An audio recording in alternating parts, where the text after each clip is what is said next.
Is up, everyone? Happy Thirsty Thursday! Oh, there he is. I had to wait for Todd to get up here. Get him pulled up here in a second. There you go. And as usual, Rod, you got to wait on my dumb ass. I was waiting for the link. I was like, to the group. I was like, "Where's the link at?" He's like, "It's the same one." It's like, "I remember you saying that now." After you, was like, "Okay, never mind." We're fancy now. We got individual studios for individual shows. So yeah, right right there. But kind of bougie like that. Just getting back on track again, right? Trying to do something, trying to mix it up a little bit and try to have something grow out of what we're doing here. We never have been able to define really outside of drinking some beers or drinking some whiskey or drinking some. We never had a show where we did wine, We haven't. No, we haven't. Like, something like that. Not really sure why, but we never have.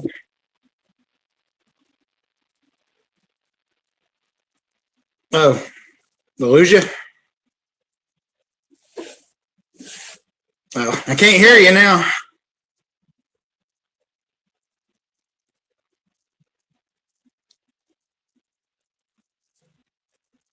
Can you hear me?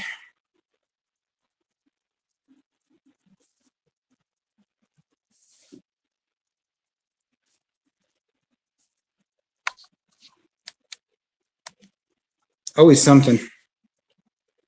I can't hear you. If you can hear me, I don't know.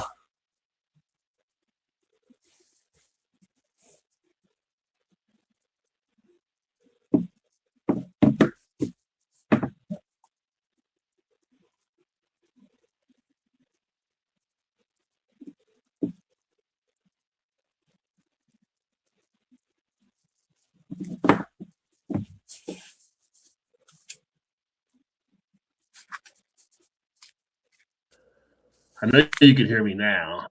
Oh, there you go. Now I can hear you. Yeah, it was something with my voice mic keeps screwing up. I might have too many things happening. My computer's crashing. It's like you went blank. I was like, maybe it was me again. I wasn't sure. Yeah, no, it did it with the voice mod. I moved something and it was like made that Windows crash sound. So. Oh, gotcha. Okay. Can you hear me? Okay. Yeah. Oh yeah, you're coming through fine. So okay.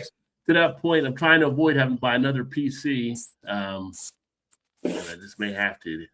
This was hanging on to Windows 10. Like, I got more time.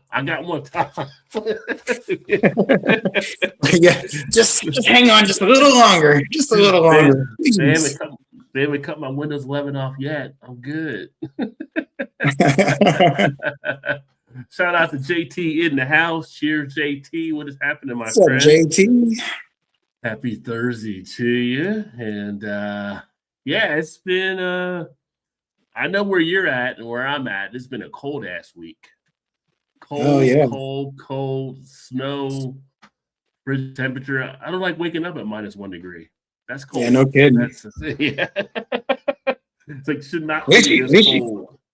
But at least you don't have to go outside the house, though. At least you can stay in and work. I got to go out and drive in this nonsense. Yeah, got to go out and start the car and drive. I did go out and run an errand earlier, but by the time I went out, it was 20 degrees, which felt like a heat wave at that point, So, but yeah, getting up when it's -1, no, thank you.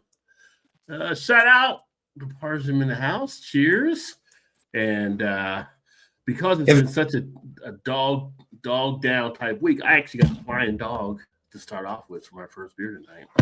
Oh, nice. There you go. Yeah. When's that when they're raging bitch?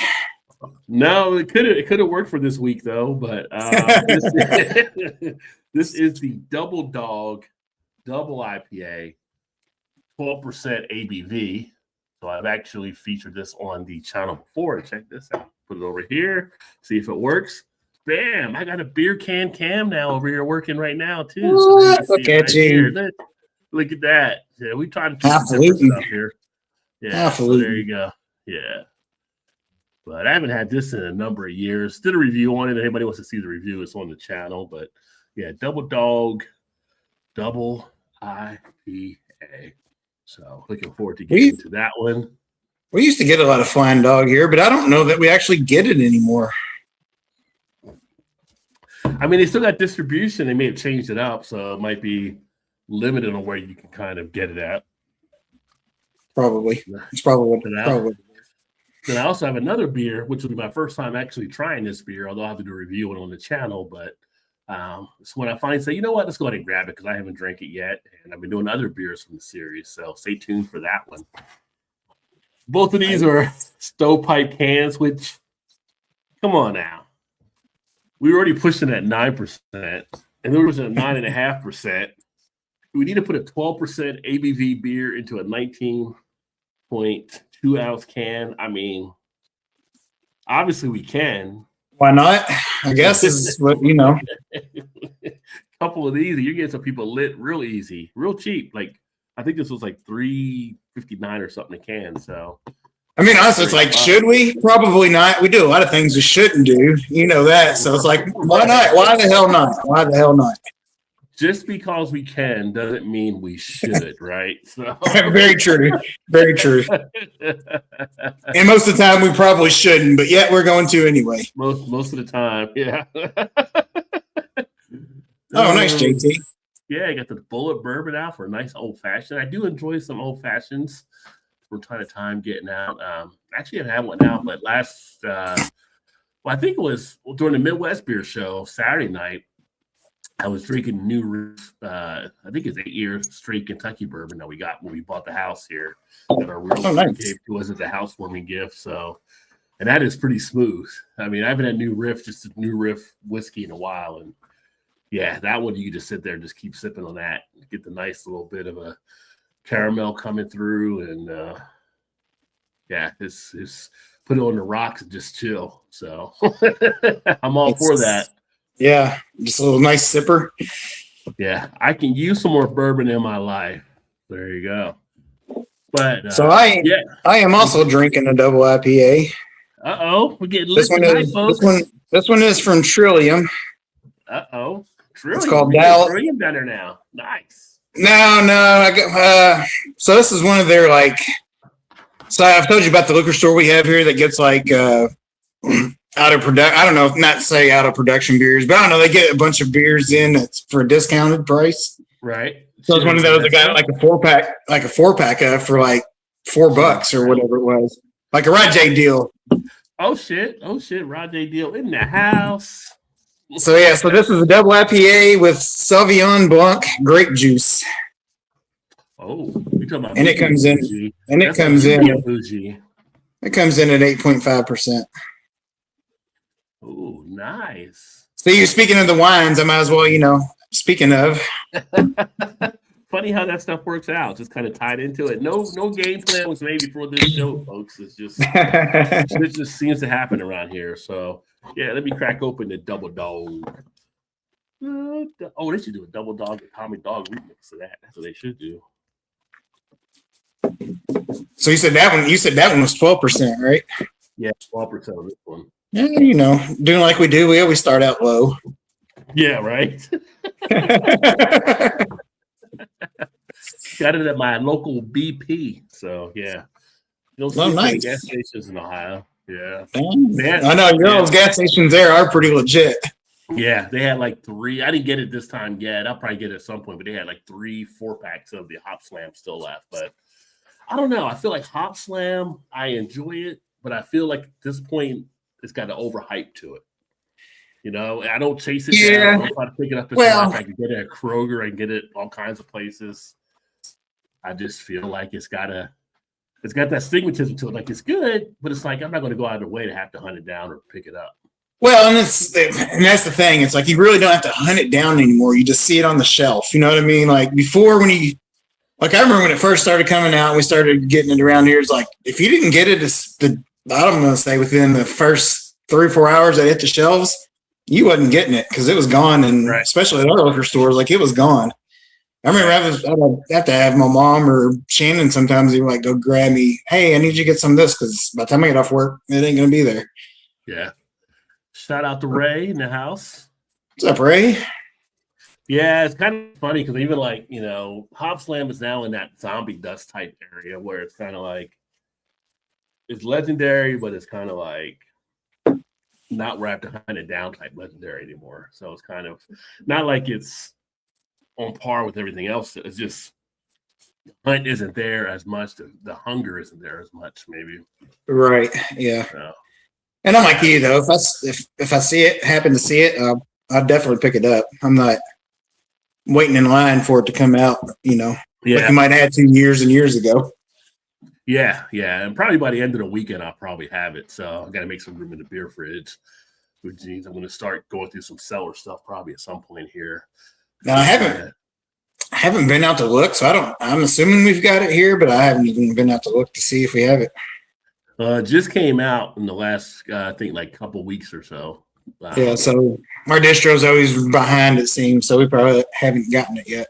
Yeah, and we had some other Three Floyd stuff in our local BP too, but I didn't grab it. Not like your regular zombie or alpha or gumball, but they had some other stuff that looked pretty decent. So they get the BP dudes, they get stuff in. They actually have a thing there where you tell them what you're looking for. They'll try to order it for you too, which is pretty cool. Oh, nice. So dang. Yeah, but I don't think anyone drink actually. I just think they just stock it and stuff, right? Yeah. That sounds better than half the liquor stores we have around here. Yeah. It's so funny that BP too is like no more than 2 kids in at a time at their store or whatever. I'm like, you should put that out on breweries. No more than 2 kids in a brewery at a time. Sorry, we're at capacity. Oh, I joke. Kids can go to breweries, I guess, but it's definitely a touchy. You're going to bring them. Yeah, definitely a touchy subject amongst some, for sure. Yeah, it's kind of funny when I talk to some of the breweries about that, and it's just like, oh yeah. It's like they want to say stuff they really don't want to say, but see, I mean, I kind of fall in the middle of where I've sort of. I don't really care one way or the other, honestly, as long as they're behaved. Behaved, and yeah. Sitting, whatever, not just up running around and parents are expecting all the other patrons there to watch their kids for them so they can drink beer. No, that's not good. But at the same time, I see it from the brewery side. It's like, yeah, if we don't let kids in, then we might lose X amount of business when they obviously need the business now. So. Yeah, I mean that could be a part, but some breweries, they're putting up the hours where they have to be there a certain time, and they're still doing okay. So it just depends, I guess. I mean, like I said, I can see both. I can see both sides of it. Like I'm in the middle. I don't really care either way, as long as, like I said, as long as they're behaving themselves and they're not bothering me or whatever. Yeah. I think if you're if you're a parent with kids, it's kind of a read the room kind of thing there too. So. Because I mean, some breweries are definitely more adapted for kids being there than some others, And also, like I said, and also see the other side of the argument. It's like, I don't want to be around kids. I'm going to go to an adult-only kind of hangout and have my beer and not have to worry about that. You know what I'm saying? So I see both. And I don't think either side's wrong. I just think it's just, I guess, whatever your opinion falls. I don't, I'm okay either way, honestly. Some people are like, I left my home to get rid of kids, to get away from the kids, right? It's like, I'm here and there's kids. Right. And then that's part of this. Yeah, that's part of it for sure. Yeah. But how's it going down there right now with the weather and all that kind of stuff? As far as like the snow's not going anywhere here, but it's just the road. Right? I mean, the roads are cleared off pretty good. There's still some like side road neighborhood type things that aren't, weren't cleaned off, and they're still got that compacted ice and snow on them now. Yeah. But for the most part, most of the roads are cleared off. And now the problem we're running into now is like it's melting during the day. And then as soon as the sun goes away, then it freezes up again. So you always have to watch yourself in the morning because of, on the commute because of the ice. Oh, yeah. So, but outside of that, it's, it's been fun. We our work closed down Monday, which I think pretty much everybody around here was even, restaurants and stuff like that, they were all pretty much closed. So, yeah. but since then it's Smart been move on their part. pretty good. Yeah. So, Yeah, we're seeing some of the stuff had closed down Monday, and then like some of the breweries or restaurants were Monday, and then opened up late Tuesday, depending on where they were at. So, but I mean, here what we actually got wasn't as bad as it would have been in other stores in the country. Like watching the news tonight, like Mississippi, like they're not used to that at all, like snow or ice, that kind of stuff, and they've been having like 4 or 5 days without power, I guess. So it's kind of crazy.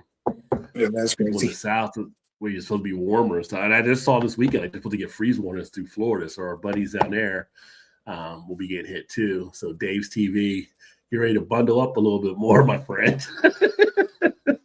I mean, it gets cold when it's 40, 50 degrees, let alone poor what they're about to Brian's get. poor Brian's gonna be nowhere to go in Georgia. He's all like curled up like a ball in the corner. Yeah, he'll be crying like a little baby. Oh, where's the sun? Just kidding, Ryan. Just kidding. Yeah, so interesting to see all the different weather and stuff. You know what? So this week, the other night, was it last night? Night before last? Actually, it was last night. All these years I spent on the planet Earth, and all the different ways I've thought or seen about having hot dogs, I decided to make hot dogs a different way last night. Because I went online, like the best way to make a hot dog. Let me guess. Now in my 56, almost 57 years on the planet, I never knew one of the best ways to do it was. Let me guess before you say it. Okay. You split it down the middle and fanned it out and put it in a skillet and did it that way. I didn't cut it down the middle or fan it out. Although there is the thing I've scored them before, like to put the slices in them. But I've seen them when they were like split, but I've never done the split. But I've done the score before, and I've actually fried or put them on the grill. But I actually did it with butter last night. So I put butter into the frying pan. You let the butter melt, and then you put the hot dogs in for about like 10 minutes, get them all brown all over. Gives it a crispy outside, but it keeps the juices inside, and it gives it like a nice little snap to it. So I was like, well, I'll give this a try, and I did it, and ended up getting done and having it. And I was like, oh my fucking, no one told me this in my 56 years on this earth. Right. I've never heard of it before. So, hey.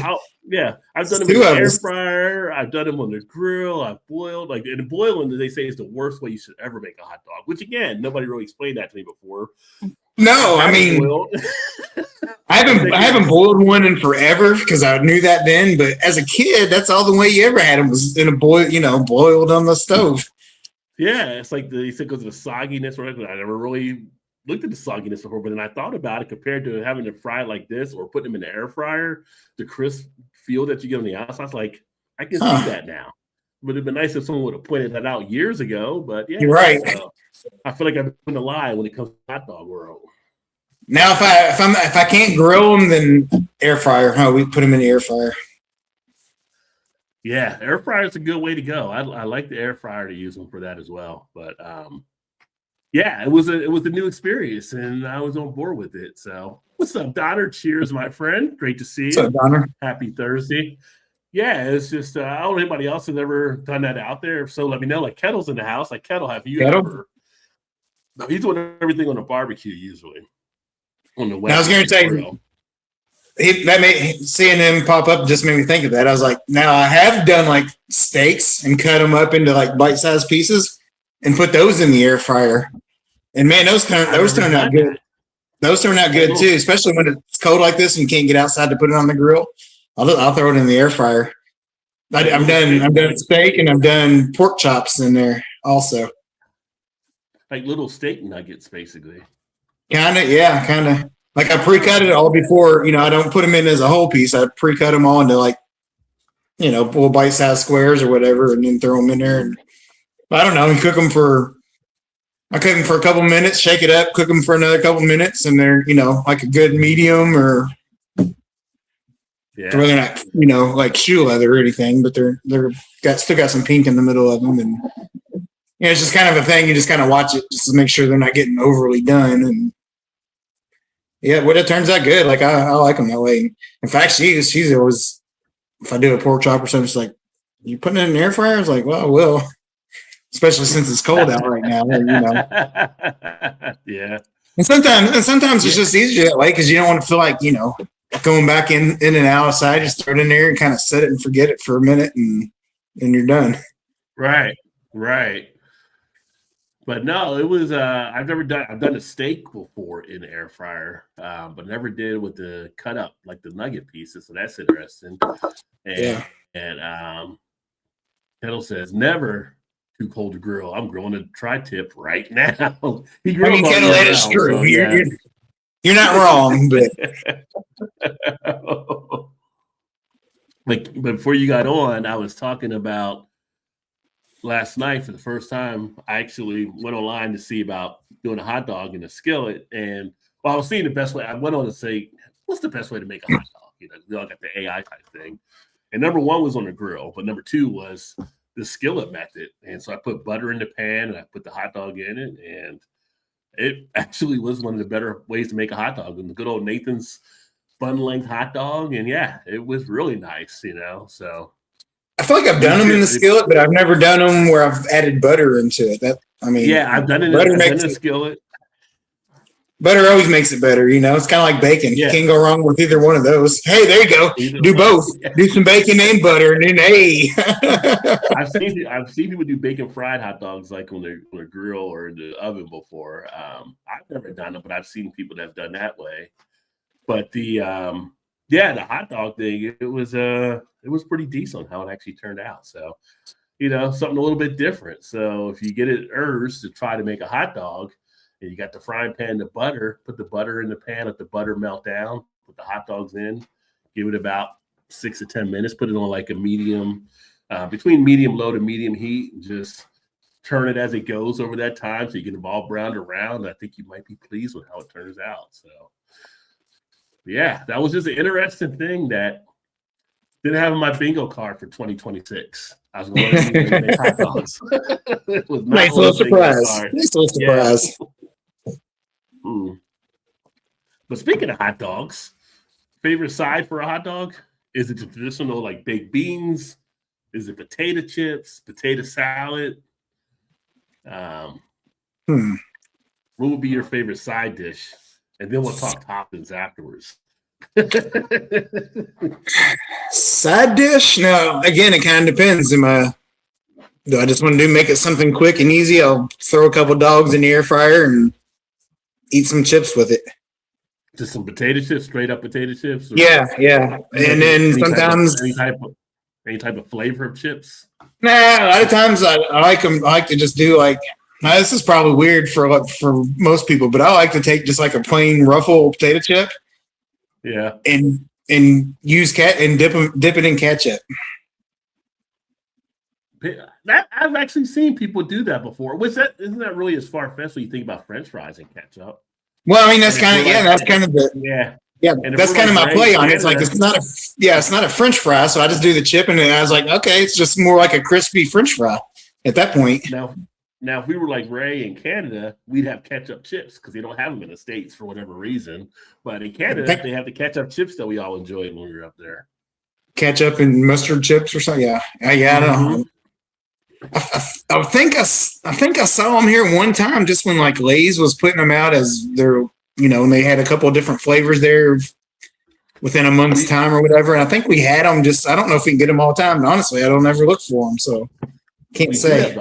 We do have the all dressed chips now though. Which is kind of like the ketchup, but it's not just ketchup, I think. But outside of that, my second go-to is, I don't know, let's say 1A, 1B, besides if I just don't use it with chips. I like to make like some macaroni and cheese with it. Oh, with hot dogs, really? Okay. Yeah. Or I'll do just French fries or whatever. French fries, I think, would be a common one to actually do there too. Yeah. I never thought about macaroni and cheese with that. And I can see macaroni salad I've done before, but I don't think I've ever done like macaroni and cheese with a hot dog. Yeah, just like regular and then probably as bad as it is. I know it's bad, but I guess it's maybe the childhood nostalgia, whatever. Like just the Kraft in the box, like the powdered whatever, the powdered cheese or whatever. Just the shit macaroni and cheese. But I still like it though. I still like it for whatever reason. Like it's not the best, but it's just that hot dogs and macaroni and cheese reminds me of like when I was a kid. I won't do the Spam in the can, but I'll do the blue box mac. Don't worry about that. See now you're talking. You brought the Spam up. I wasn't going to, but you brought it up. So I like to slice it up and fry that in a pan and eat that with macaroni and cheese also. Oh, Ray says, smoked a small brisket this past Sunday. Had to keep shoveling my way to the lower deck. Yeah, the path you made. I think you put it on Instagram, right, in our group, didn't he? When he had to make a way out to the. No, that was who did this? Somebody else did a picture of them shoveling. I think it was John and Nelly had a picture on his YouTube. Okay, if I remember seeing it, yeah, John and Millie did a shovel into his shed so you can go out there and drink beer. So, well, priorities, right? Priorities. So, shovel into a grill or shovel into a shed, I'd understand that. Kel said baked beans for me, and I had baked beans with the hot dogs, which were actually pretty decent as well. They were and I like baked beans with them as well. Yeah, but I think that's like that's just traditional to have. Like, have you ever put the baked beans on the hot dog? Not well. Depends on which way you look at it. I've actually sliced the hot dog up and put it in the baked beans before, but never poured the baked beans on the hot dog. Yeah, but you do the beanie weenies. You do the beanie weenies. You have no. Yeah, kind of like that. Yeah. I've done it with the baked beans on the hot dog before too, which adds a little bit of a nice little bite to it. I mean, it's all going to the same spot, but when you put them together, it does add a little bit of a flavor kick up, I think. I guess technically that'd be like the adult version of beanie weenies, I guess, maybe. Yeah. With beanie weenies as a kid was always like a little treat there too. So beanie weenies. And I used to be I will say back in the day when we were kids, they used to have the SpaghettiOs with the wieners, like the SpaghettiO and Frank's. I wasn't a huge fan of that. I wasn't a fan of that one. I was more the SpaghettiO with meatballs back then. Yeah. Didn't know I was with the Franks. Now, I didn't dislike the ones with the Franks, but I'm with you. I like the ones with the meatballs better. Yeah. And I used to like their raviolios versus like regular chef ravioli. I don't know why, but I preferred the Franco-American. That was just me. But I'd say for me, as far as the side, baked beans are kind of French fries, I would say as well. You mentioned mac and cheese. I mentioned macaroni salad, so I've had that before. I had potato salad, good potato salad can go with the hot dogs. I mean, potato, just like if you're doing chips are fine. I usually do chips. If I do chips, I like to get like a barbecue chip or something like that sometimes. But then to really decide which side you really need, it depends on how you're actually topping the hot dog. So, like the hot dogs I made last night, I actually put on mustard, coleslaw, because that's a West Virginia thing right there, and then onion. And for you guys in Chicago, cover your ears, because yes, I did drop the ketchup on it too. So I don't care what they say in Chicago, JT. I'm putting ketchup on my hot dog. But as far as like if I had my favorite, like if you could limit yourself to 3 favorite toppings, what would you put on your hot dog? See, for me, and I definitely wouldn't be allowed back in Chicago again. I usually just put ketchup on it and I'm done usually. Or I do like to fix like make like a chili dog and put chili sauce on it. Okay. Like chili with cheese and ketchup, or and then I'll do cheese. But usually, if I do the chili dog sauce, I'll put the cheese on it. But I usually don't do the ketchup also. Gotcha. So I usually only do ketchup if it's just on the hot dog, nothing else on it, except for maybe cheese. But that's usually it for me. I'm kind of the plain Jane kind of guy. I'll take the nugget and fries, and that's all I want. I used to work with one of the guys, and he'd always get like we go out for lunch and stuff, and he'd get like a cheeseburger, and he'd be like, "I just want a cheeseburger, just the cheese, just the burger." And they'd be like, "You want lettuce and onion, tomato?" Like, no, just the cheese and just the burger. Like he was just like he didn't want anything else on it, but just that. So yeah. Like Shannon's dad always makes fun of her brother out there. Not really make fun of him, but it's his little joke. He's always like, Donnie, I remember when he was a kid, you always wanted a cheeseburger with no cheese. And he's like, wouldn't that just be a hamburger? He's like, no, I want a cheeseburger with no cheese. So it's kind of like a running joke or something. I don't know if that actually happened or whatever, but it's always funny whenever he brings it up. That's pretty funny there. I think it depends on what I'm doing with the hot dog. If I had to limit to 3 toppings, right? So if it's something where I'm going with chili, it might be just like a chili cheese onion or chili cheese and mustard, depending. If it's something where it's like the ketchup's on it, then it's usually like ketchup, mustard, and onion, or ketchup, mustard, and maybe chili. But when I put like coleslaw, I put coleslaw. I'll put ketchup and mustard in there usually. Occasionally, I'll get relish or something like that. That might be something I might pop into the mix. I've done it where I put a pickle in there, like Chicago style. See, I'm not a pickle person. I don't like pickles, so yeah. So relish is out for you. So yeah. Yes, I don't eat relish. I have done like a chopped up jalapeno and did jalapeno on it before. I've done jalapeno as well. Just kick a little spice to it or whatever. That was pretty good. I don't do it. I haven't done it very often, but I have done it before. Yeah.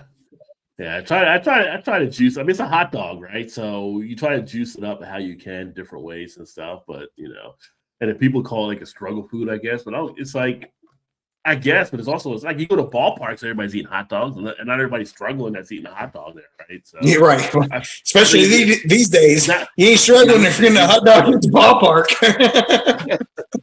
or if you're just at the ballpark in general. You know what I mean? Like, right? Yeah. I think it's a misnomer to call it a struggle food. So yeah. Shout out to JV in the house. Cheers, my friend. Great to see you, brother.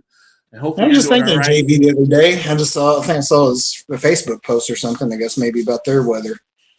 Yeah, him and Blake in Arkansas, they've gotten crazy weather coming through. They're not used to that either. So I was just thinking, but it was like, man, we haven't seen JV on for a while. Mm-hmm. So cheers, brother. Hope you're doing all right. Yeah, great to see you, my friend. Now, Ray brings up an interesting point, too. Chips go on the bun with the dog. I've never put chips on a hot dog, but I have put chips on a hoagie before, like inside with the meat and all that kind of stuff, and the lettuce and tomato, and that's actually pretty good. You get that crunch when you're taking those bites. I was gonna say I've done them on like ham or deli sandwiches, but I've never done a hot dog either. But may have to try that now. I don't even think I've done it on a hamburger even, but yeah, may have to try it on a hot dog as well. Get the chips right in there and get that little crisp bite. Got Az in the house. Cheers, Az. Great to see you, my friend. Yeah, coleslaw also. Yeah, the West Virginia hot dog is like coleslaw usually. And most people will do mustard. Some people might do occasionally ketchup, depending. And then chili sometimes. Like, yeah. They got some pretty good hot dog spots down there. Oh, yeah. Ketchup chips are my fave. Yeah. Those ketchup chips, I should have brought some back. I was like the only one I think that are bringing back any ketchup chips. I just didn't think about it when we had headed out. But yeah, there was a ton of ketchup chips that were around for the get together. Which is so funny because, Canada, much like Europe, they don't like a lot of the stuff that we eat over here. So they limit coming stuff. But then they get some crazy stuff like that. We can't get it in the States. It's like, how's that happen? We should be able to get some ketchup chips. Shane and Sue Ann are coming back down here in a couple months. I'm going to have to tell him, hey, bring me some ketchup chips down this time when you come. Yeah. Too bad they're not coming down when it's Bachfest time. That would be awesome. Unless they come down to the one you have in Indiana. Then we'll put I'll have to keep an eye out on that one again. Yeah. Mac and cheese or baked beans are solid choices. Yes, both are. Shout out to you, Ryan, as well. And great video there. If you didn't catch Ryan and Cincy Brewdads, they released their video this past week where we were at Nine Giants Fermentorium. Moi was a co-star on their video or a cameo on their video for a couple of the reviews. It was a cool time, great time. Nice. And look to get together again here. Todd's mic volume is airport runway. Rod Jason's on library. It's loud, very loud. Cheers, guys. I'm on, so I'm the lower one right now. Todd's out there paging Mr. Smith. Paging Mr. Smith. Please return to the. Does it sound that loud? Does it sound that loud? It's a little louder than maybe me, but it should be on automatically setting your audio. Let me take a look here. Yeah, it's not on auto adjustment, but it still might be coming through a little bit more. That's because I got my microphone hooked up tonight. Cut up the dogs, put them in the mac and cheese craft dinner bowl. I've never put hot dogs in mac and cheese. Now, Todd, you're a mac and cheese and hot dog thing. You've done that before. Yeah, see, that's what I'm saying. Yes, you can't go wrong on that, and I do like that. Okay, I haven't done it with the mac and cheese now. Because the bean weenies has made a run at that, but I've never seen the mac and weenies. I haven't seen that come out. So I don't know how many people do that out there. Now you're going to try it, aren't you? Now you're going to try it. There was a time. I'm like Ray, though. It's got to be the Kraft mac and cheese, like the old cheap in the blue box. Kind of just, I don't know. It's got to be. Yeah. Like in like many kids back in the college days, when you went to college and you find out you were maybe struggling on a few dollars, we all became master chefs of the low-end cuisine at some point, right? So we had like 50 different ways on how to make mac and cheese, but we never did it with putting hot dogs in it. I don't remember that one. That would have been one to get in there, but we've done all the other kinds of stuff. So yeah. Definitely feel you'd have known that if you would remember that if you had done it. I probably, yeah. I mean, I may have done it and may have forgot. We may have been drinking, so I may have forgot we actually did that because it's like you're in college, you drink, you party, you get back to the house, and you're like, I'm hungry. You just start scrapping through. So I got a box of mac. We got some hot dogs in here. Let's put them together, Drinking can get in the way for sure. Yeah. And again, at West Virginia, we drank the beer, but we also drank Everclear. So not every memory has been memorized and remembered, which is another good thing that we didn't have social media back then, because who knows where we were at and doing whatever we were doing. So best hot dog side, old style, and seats along the third base line. Ooh, there you go, JT. I can't argue with that one either. But back in the day, that had to be that was Chicago, though. You can only get old style there. But. Yeah. Yeah, beer is always a great pairing for the hot dog or a sausage. I mean, with that saltiness of the meats that goes with the beer, especially a lager. Can't go wrong with that. I mean, Now, I've paired a lot of beers with a lot of sausages over there. I mean, who hasn't? So, ball game, Oktoberfest, beer festival, opportunities present themselves. Right. Unlimited. Todd is usually quiet. That's Ray's getting in on it. I can't win. Yeah. I just want to make sure everybody can hear me tonight. That's all. Yeah. Well, appreciate that. Says you loves you. Nobody should bully you. You're the best person in the whole entire universe. I think so too. I think everybody should hear that, though. Everybody should be that. Everybody should be recognized. We had a sad thing that happened here in Cincinnati last night. I don't know if you saw it. I don't know if you showed on the news down there or whatever, but at the Ohio River, like about, I don't know, around 9 or 10 maybe at night or whatever, somebody like down by the ballpark, they drove their car into the river. Oh, no. River. Oh, wow. Like off of Pete Rose Way, and they had to call out Boone County Service and Cincinnati, like Boone County, like dive team and all kinds of stuff. And they ended up fishing a car out of the water. I think it was probably around 2 a.m. And there was one person that was inside of it that did it. So yeah, you never know who may need to hear those words. So thank you there for sharing, because everybody should feel, they should feel bullied and should feel they have an opportunity to go forward and live a good life. So yeah. So Rod, so was it intentional then, or did they just miss the turn and go, or whatever? I mean, we have the you've been to Cincinnati, so like down by the stadium, we have like an underground where they go out they put the boats into the water and stuff, right? So if you have a boat, you drive under the little whatever driveway, beltway, whatever you want to call it. Yeah, yeah. So you can get your boat into the water, and they just came right out of that and went right into the water. Now I don't know, obviously, if there was a car malfunction or if they were just committed suicide. I mean, they caught it on the news from some of the surveillance type cameras, and they just pretty much went right in, and it was just like, it was sad. And then it kind of just sunk down, and like they pulled them out like 5-6 hours later or whatever. But you never know what people are going through. So, that's what I said. You should always provide words of encouragement. Chef Boyardee ravioli for me. Chef Boyardee's traditional, I didn't hate Chef Boyardee and their ravioli. I mean, I just preferred raviolios, but I got ravioli as well, where spaghetti and meatballs. And interesting story about Chef Boyardee is on the History Channel. We had talked about this show in a while, The Food That Built America. They actually have an episode about the guy that Chef Boyardee was based off of actually being a real chef from Italy that came over here. So I've seen that. Actually, I think I probably caught it after we talked about it on one of the shows. Yeah. That was an interesting one. It was pretty good. Yeah. The thing I found out about a lot of those folks, though, like they pretty much got kind of screwed over in a lot of those deals, and it was the food companies that made all the money off of them. Like there's one they did on Famous Amos and the cookies. He pretty much didn't get hardly anything. They pretty much used his appearance after taking the recipe. It's like, just like the McDonald brothers that started McDonald's. They kind of got screwed out of their thing after a point too, So I don't know. It's ruthless in the food world. I'll say that. Wasn't that like Chef Boyardee? wasn't that a play on his name or something? Yeah, it was Chef Boyardee. It was Boyardee. Boyardee or something. Yeah, so they just because everybody kept pronouncing it wrong or something, they made it Boyardee or something instead. Yeah, because we're American, that's why. Yeah, we couldn't get it right.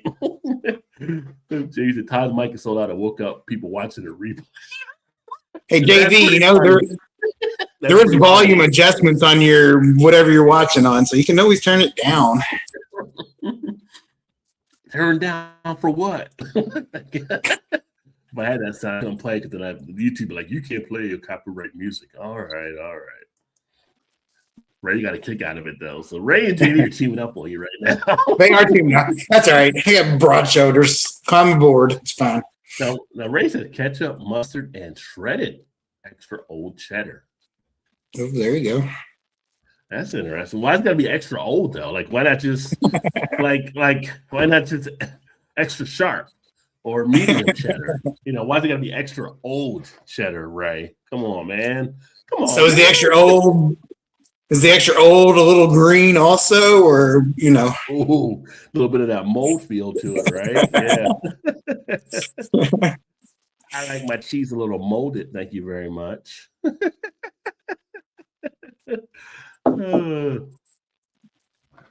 One stripe of ketchup, 2 stripes of mustard, sweet relish, and chopped onion. Pickled peppers also welcome. All right, there you go, Ryan.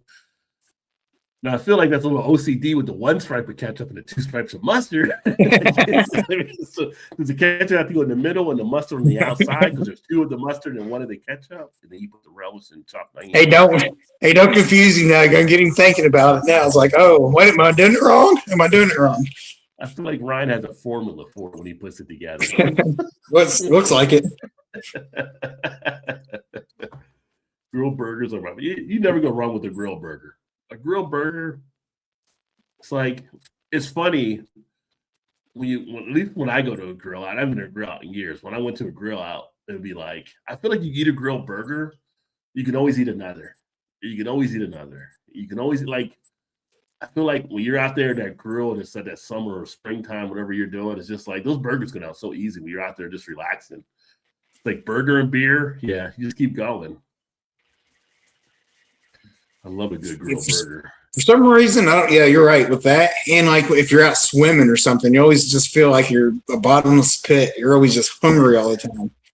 Or drinking all the time too, or both, I guess. Yeah. I think if I'm at an outdoor type thing, like a grill out or a barbecue or whatever it may be, 2 things I can put back with no problem, probably grilled burgers and deviled eggs. Neither one are good for the belly after a point, but deviled eggs, I love some deviled eggs. I can do some work with some deviled eggs in the grill. And of course, I'm drinking beer too, right? So the belly the next day, you don't want to be around. So yeah. I was gonna say, eat you some deviled eggs, have you some hams, beer, and nobody will be around for days. Oh, not the hams. You get a 30-pack of $12.99. Yeah, keep going on that one. Hey, there's a time and place for everything, you know.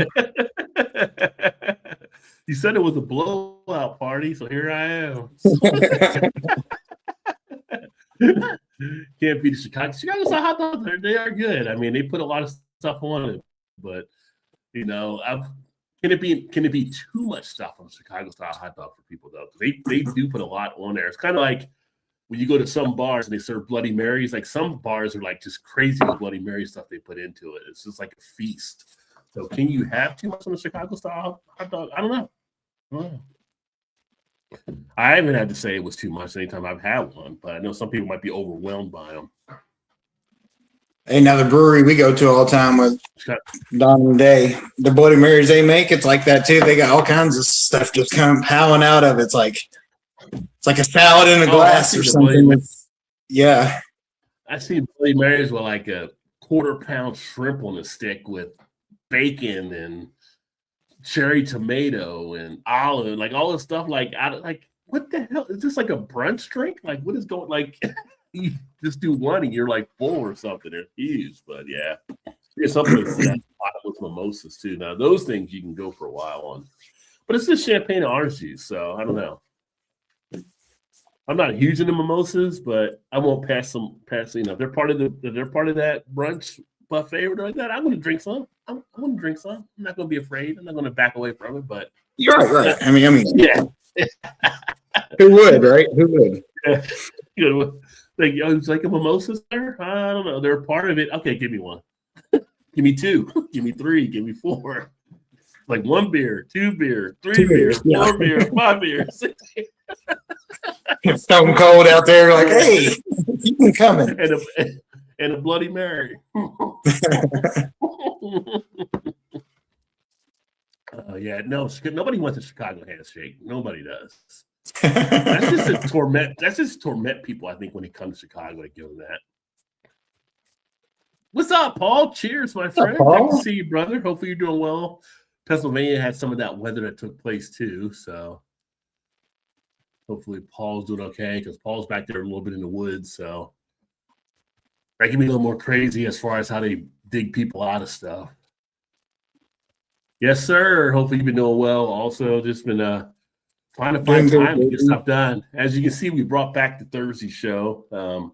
Did it for Friday for a while. Friday's a little bit more tougher than I know a lot of people that like to watch on Thursday, so we brought it back just to do a Thursday night here. So every couple of weeks, we're trying to ease back in. Will we go weekly at some point? Maybe. But right now, we're just getting the wheels greased again and kind of just working our way towards it. Yeah. Don't want to overload anybody so soon. Yeah. If I see it, I can send you some ketchup chips. So thanks. Well, I know you'll probably see them up there. I'm afraid to tell you guys to send anything because the way Shane brings bacon down here, it's like, I'll bring you guys some bacon. Like, in America, have you fixed it all yet?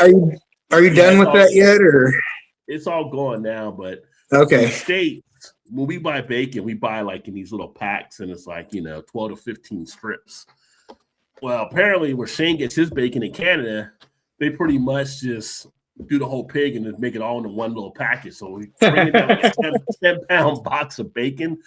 It's a little overwhelming, But now I will say I do buy it now at Sam's Club, and it's like the restaurant style bacon, which I guess maybe it's where all the restaurants get it from, and it's in a big box like that also. So I'll take it out and vacuum seal it and just put it in the freezer. Yeah, I'll put the stuff in the freezer. It was huge. Yeah. No, that one I definitely did the same thing too. I vacuum sealed them and put them in like just one portion. Yeah, because I usually put it in the oven, so like our baking sheet holds 9 pieces. So I usually vacuum seal it all for 9 pieces, so I can just take them one serving out at a time, whatever. Jungle Gyms has the ketchup chips. Well, shit. Now, Ryan, now it's like, okay, now I got to make a Jungle Gyms run. I got to go get chips when I'm there. Actually, I've got hot sauces here. I need to go check out the hot sauce room over there and get some new hot sauces, too. As if you need a reason to go to Jungle Gyms, right? Nobody ever needs a reason to go to Jungle Gyms. Well, yeah. At this point, going to Jungle Gyms is like a dangerous thing to do because we are in that January going to February month, so we're in the winter months. And as you know, that's when all the specialized stouts come out, right? And Jungle Gyms is going to have all that stuff there. And that's when you end up going in there. You tell the wife, I'm going to get one thing, two things. I'll be right out. And if you come out a full cart of stuff, it's like, it's seasonal. Sorry. I got to get it now. It's seasonal. I can't get it later on. It's limited. Yeah, right. I got to get it now, right? So, right. Yeah. Get it now or forever hold your peace. Yeah. But God bless Jungle Gyms for having taps right there so you can take a break, grab a beer, and then get back up there and shop some more. Jungle Gyms is awesome for sure. Hers makes sense. Yeah, I like some Hers.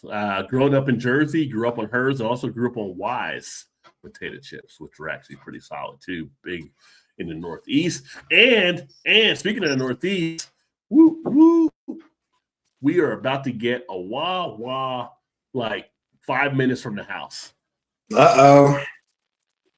I was driving down the street a couple weeks ago, or no, about like a month ago, and they had like all the construction stuff, and it basically had the sign out there, build a new Wawa. Because the other one that we got in our area, since they come here now, is about half an hour away. Oh, okay. Which I could go up there and get like a sub and bring it back. I mean, it'd be worth it to me to go do that. But now I'm gonna have it like 5 minutes away, so I can get all the Wawa stuff again. So I'm pumped.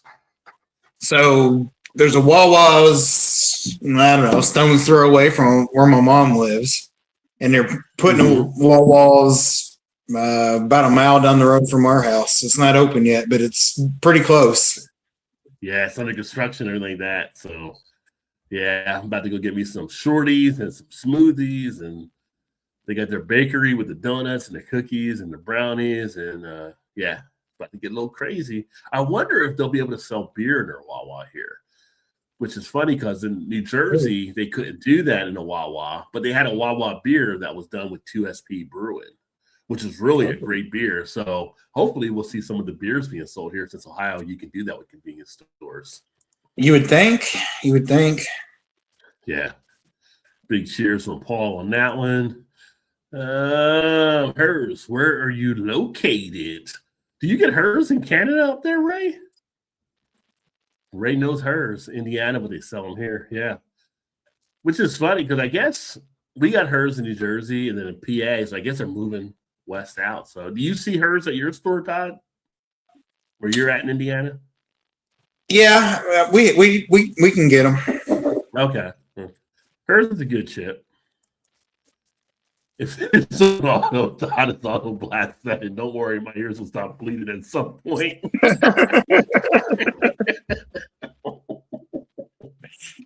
Oh Lord. JV, they make a volume button on your side of your device. You can turn it down if you need to. I wonder, JV, are you doing commercials for McDonald's yet? You need to be. I know, right? No doubt. You know what I'd like to see from you, JV, because we're going to be approaching March here in a month. You need to make a Shamrock Shake is back video.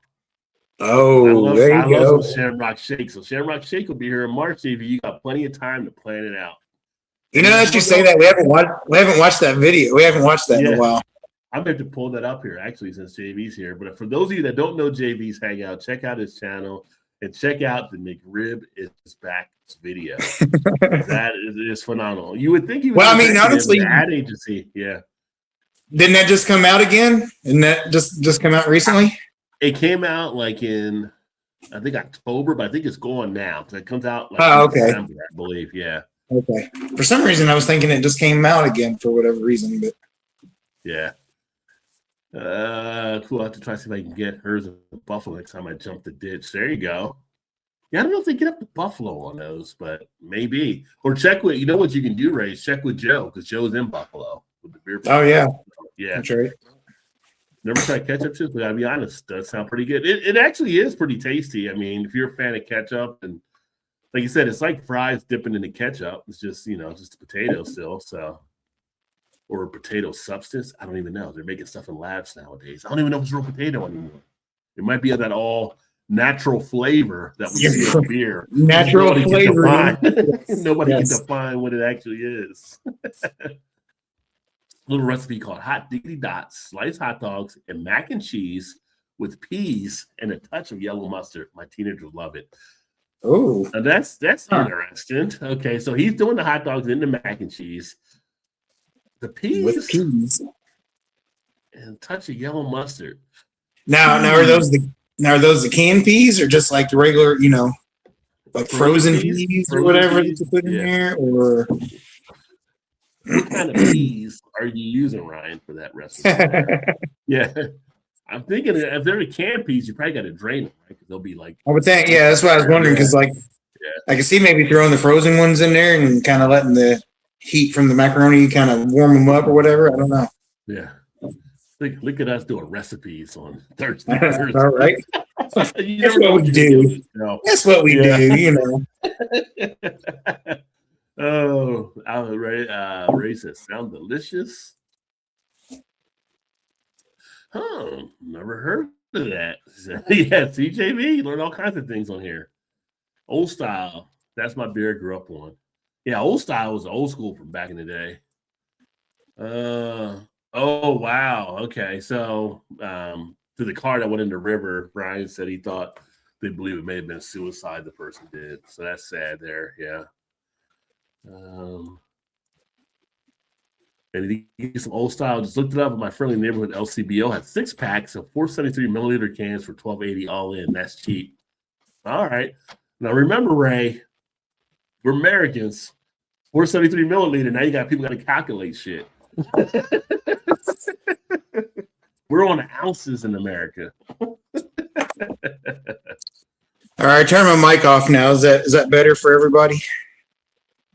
You were fine with me before, but what's JV? Is that fine for you, my friend? Well, no, I just got a message from Shannon. And she said Aaron as was like, I was way too loud also. I was like, okay, so I turned my mic off. Or at least I think I did. I mean, you're talking fine. What mic did you have on there before? Just the one that clips on. Oh, okay. Well, but that might have been coming through a little bit more, but you were clear and everything. You're clear now too, so there, people giving you grief. I know, right? Cheers, JD. Welcome, my friend. It's funny because JD has a hot dog avatar. We've been talking about hot dogs tonight. I don't know if you heard us and you changed it to that, or if you're already doing that, but perfect time in there, JD.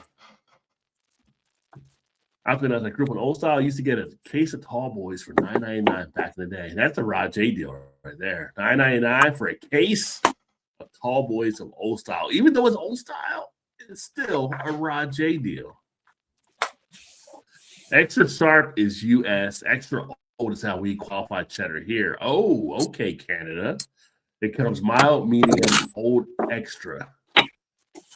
They get into qualifying by age 2, 3, 5, and 7. Okay. Yeah, here it's just like extra sharp, medium sharp, and I forgot what the other one is, but yeah. Beans, beer, and deviled egg. Sounds great, I think. Oh, it's an explosive mix, I'm sure, but yeah, just like beer, you got to know your limit. Deviled eggs and a beer, a night of that, and I'm sleeping on the couch. All right. Yeah, deviled eggs and beer together. Not highly recommended, but it's only for the strong. Let me see. Third Eye Brewing does Bloody Marys on Sunday morning with a shrimp, a slider, and a chicken wing, along with olives, celery, and so. Like I said, that's like a ton of stuff you're putting onto the Bloody Mary. So it's kind of crazy at that point. Although I am intrigued by that when they're throwing in the slider, a chicken wing, and the shrimp. I still got to get over to Third Eye, so maybe I should do it on a Sunday brunch menu day. I do have some Third Eye beers finally to do some reviews on too, by the way. I see that JV saying he's a guitar player. I'm surprised that he is not deaf at all. Yeah, JV's a badass guitar player, by the way. He's got some great videos of him doing guitar. So, yeah, it's amazing, like just the talent he has. So if you get a chance, you need to watch his guitar videos. Frozen peas only, never canned. Okay. All right. It's kind of what I figured, but I wasn't. It's kind of what I figured, but I wasn't sure. Yeah, got to be frozen. Yes, dude, canned or gross. Yeah. Nobody should really do canned vegetables, but some people unfortunately have to do canned because they're cheaper than some of the frozen stuff nowadays. 16 ounce, yeah, for the 573 milliliter. I was just 473 milliliter, as he says here, but I'm just breaking it down because here in the States we don't go by milliliter, so it's kind of like everybody does metric, but in the States we go by the empirical with the inches. I don't know why we won't change. Oh, because we're stubborn. That's why. What's up, Liz? Great to see you, my friend. It's been a while. Happy Thursday. Liz, how you doing? Ray says, sup, Liz? And she says, hey, back to Ray and the Alkanauts. So, yeah, interesting. Funny, we had all the conversations just off of talking about me starting with a new hot dog recipe, but it was great. That's what I love to have. That's the fun of doing this on a Thursday night, just seeing where things may actually go. We're actually before he says my can of color says pint, which is equal to 16 ounces. There you go. By the time we do the next show, it'll be after the Super Bowl. So I don't even watch NFL as much anymore, but it is an event for a lot of folks. Super Bowl. What are some of the best appetizers you like to have for the Super Bowl? Are you a nacho kind of person? Are you a chicken tender kind of person? Are you into the celery, the blue cheese? Like, what's the appetizers you want to have at your Super Bowl to watch the big game? Chicken wings. I think chicken wings be high up on there. Chicken wings are a fan favorite. And if you have chicken wings, and I don't know, I just like. Is there a certain flavor of chicken wings you like? Just fried chicken wings, or do you want to have like a barbecue chicken wing? Do you want it to be like an Asian zing? Do you want it to be a garlic chicken? Like, I just like the old regular old buffalo style chicken wings. Just a little heat to them, and dip them in ranch. If we're talking chicken wings, well, you brought a point. Get a little controversial on it. Is it the ranch or is it the blue cheese? What do you want to dip your chicken wing in? You said ranch already, I know, but yeah, like I'm a blue cheese kind of person myself. See, my brother loves blue cheese too, and I'm like, yeah, I don't know about blue cheese, but he loves it. He loves the blue cheese, and I knew you said that before too, but I was like, no, give me the ranch. I don't want the blue cheese. Yeah. The wife, she's a ranch person. She prefers ranch to blue cheese. But what else besides the chicken wings? What comes to mind? Good suggestions coming in. Ray's got the buffalo chicken dip, which is always good to have at the Super Bowl. Oh, right? Yeah. There you go. That's always good there. Good too. Chicken wings and nachos for show. 16 ounce. We live in the country. Yeah. Listen, my mom's best friend was from Myanmar, different name back then, and her chicken wings were the best I ever had. Oh, very nice, very nice. Liz, were they deep fried or were they baked or how were they? Chicken wings are always the answer. I'm not sure what the question is. Spiciest you can get them. Blue cheese. I need to put a poll up. Blue cheese or ranch. Not much of a finger food guy. I like a tray full of weed. If you can get a tray full of weed, that's all right too. Hanging out with Snoop and Willie. That'd work. That'd work, I guess. But you know what? If you got a tray full of weed, you're gonna need something to munch on afterwards. So what's that going to be? You're gonna have the munchies. Come on, Ray. Travesty. Always blue cheese. Thank you, Ray. Thank you very much. Baked on the wings. Okay. Now I guess I'm gonna have to try some blue cheese and see where we're at with it. I don't know. Blue cheese and wings is the way to go. Now, Ryan, you had a question out here too, but I don't want to lose it because Ryan had, we try to get away to it. Somebody else brings it up. So tell Shannon we didn't bring it up this time. But he says, "What's your favorite toppings on a fried bologna sandwich?" We didn't bring it up this time, Shannon. Just saying. It's the culture. People want to know thoughts on this channel. That is her there, though. I don't know what that name is, but oh, that is Shannon. I thought Ryan put that up there. I was looking at Ryan's comment before. I don't know what the D3Z is. That's a different name that I've seen on there, but she's trying to be funny then. Okay. Yeah, she's trying to be funny. I was reading Ryan's comment. I thought Ryan put that up there, so that was my bad there. But so Shannon brings up the fried bologna sandwich. Is she messaging you now? No, I was like, the name is like, is that a new name for the YouTube? Yeah. Again, I'm going back to the beer I opened up, the 12% double IPA from Flying Dog. Do we need it in a 19.2 ounce can? Probably not, because I'm feeling it. But you know what? Why not? It went down real nice. Why not? Nice. Like give it the old I'm going to from vacation. That was real nice, Clark. Real nice, Clark. Real nice. I'm gonna grab me another one too, real quick. Yeah. So Todd's gonna grab another one there. But yeah, for the Super Bowl, just emptying the shitter. Just emptying the shitter. Shitter's full. What are you gonna do? Maybe a fried egg. What Super Bowl party JT has a fried egg out there? Right? So speaking of a fried egg, to you in the audience and Todd, here's something to think about, something to deep thought on. Is a scrambled egg really just a pre-born fried chicken?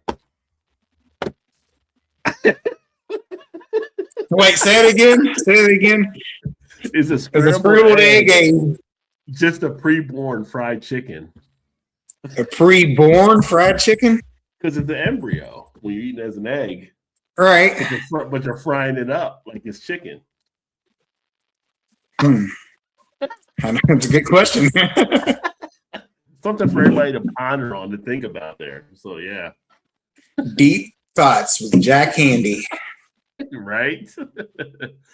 But the ride also says a layer of Skyline chili. Oh, you got a Masthead beer. Which one is that one? This is the Observation Deck IPA brewed with AleSmith. Nice. Love 7.5% ABV. Masthead is good stuff right there. They had the jalapeno beers. Yeah, Masthead and AleSmith are both great ones. Yeah. Shout out to Ginger Yeti because they are out of Cleveland. Layer of Skyline chili and a layer of shredded cheddar on top of cream cheese. Yeah. People do like the Skyline dip as a nice thing to have for the Super Bowl party here in Cincinnati. Maybe a fried egg instead on a fried bologna sandwich. You can do a fried egg on a bologna sandwich. He calls them chicken abortions. Jeez. Now, I'd be lying if I said I haven't had a fried egg on a fried bologna sandwich. I have done that before also, and it is pretty good. I always like an egg on a burger for whatever reason. Like some of these places have like the 2 a.m. burger or something they'll call them, and it's like a egg, like a sunny side up egg on a burger, whatever, a couple other top, and it's just like it's always so good, especially when that yolk hits. Patrick says drive-by prediction: Patriots will win the Super Bowl. You think the Patriots will beat Seattle? I haven't really followed the league as much this year, but it seems like the Patriots have been kind of getting lucky from what I've been hearing. Of course, he's gonna say that. He's a Patriots fan. Oh, okay. He's got the Homer vibe there. Okay. I mean, they might. I mean, a lot of people are saying Drake May has been a real deal, but a lot of people want to see Sam Darnold on this, like, having success after all the teams he's been traded through. Nice. I'm not a Skyline chili. I take it hot as can chili. I always make my own fresh. Well, Skyline is actually a line here, Ray, as well, but you can get it canned. Next time we gotta get you through the area, so you come to Cincinnati and go to an actual Skyline, or I like Gold Star, there's Skyline, there's Gold Star, there's Price Hill Chili, there's Blue Ash Chili, there's Pleasant Ridge Chili. There's a lot of different chili places down here. So next time we got to get you down to this area, or you and Paul down to like Dayton, where his family's at too, and so you can test some of the chili.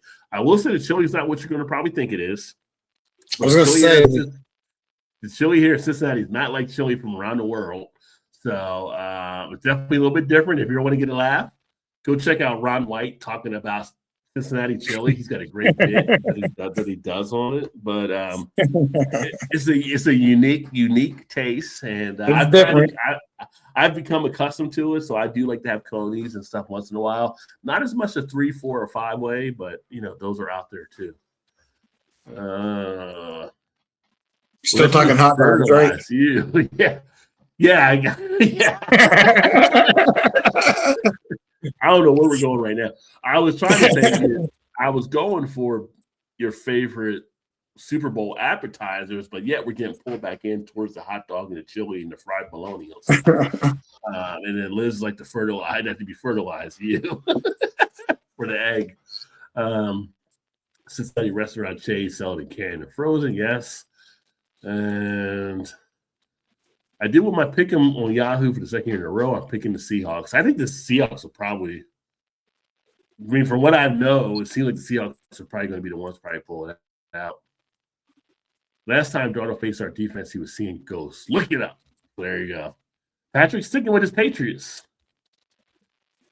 He is. Some bring we compare it to mine. Yours is not going to be the same, Ray. You don't have to make it. It's different. I make a good chili. Like my wife's mother-in-law loves when I make chili. Like she comes to visit, she's like, "Am I making chili?" Like she wants to know before she gets here.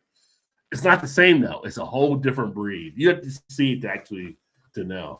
I would send you some cans of it, except the cans, I think, kind of do a disservice of actually having it an actual restaurant type thing. I don't think the cans are as good as what it actually has to offer.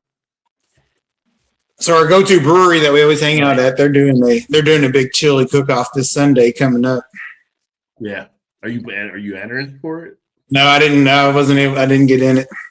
I make it. It was already full. I think they only took 20 people and it was already full. So, yeah. But again, I'm also the one that makes chili mac, I guess you could say, because I put noodles in it, so it's not technically chili if you ask everybody else, but that's what I grew up on, so that's the way I make it too.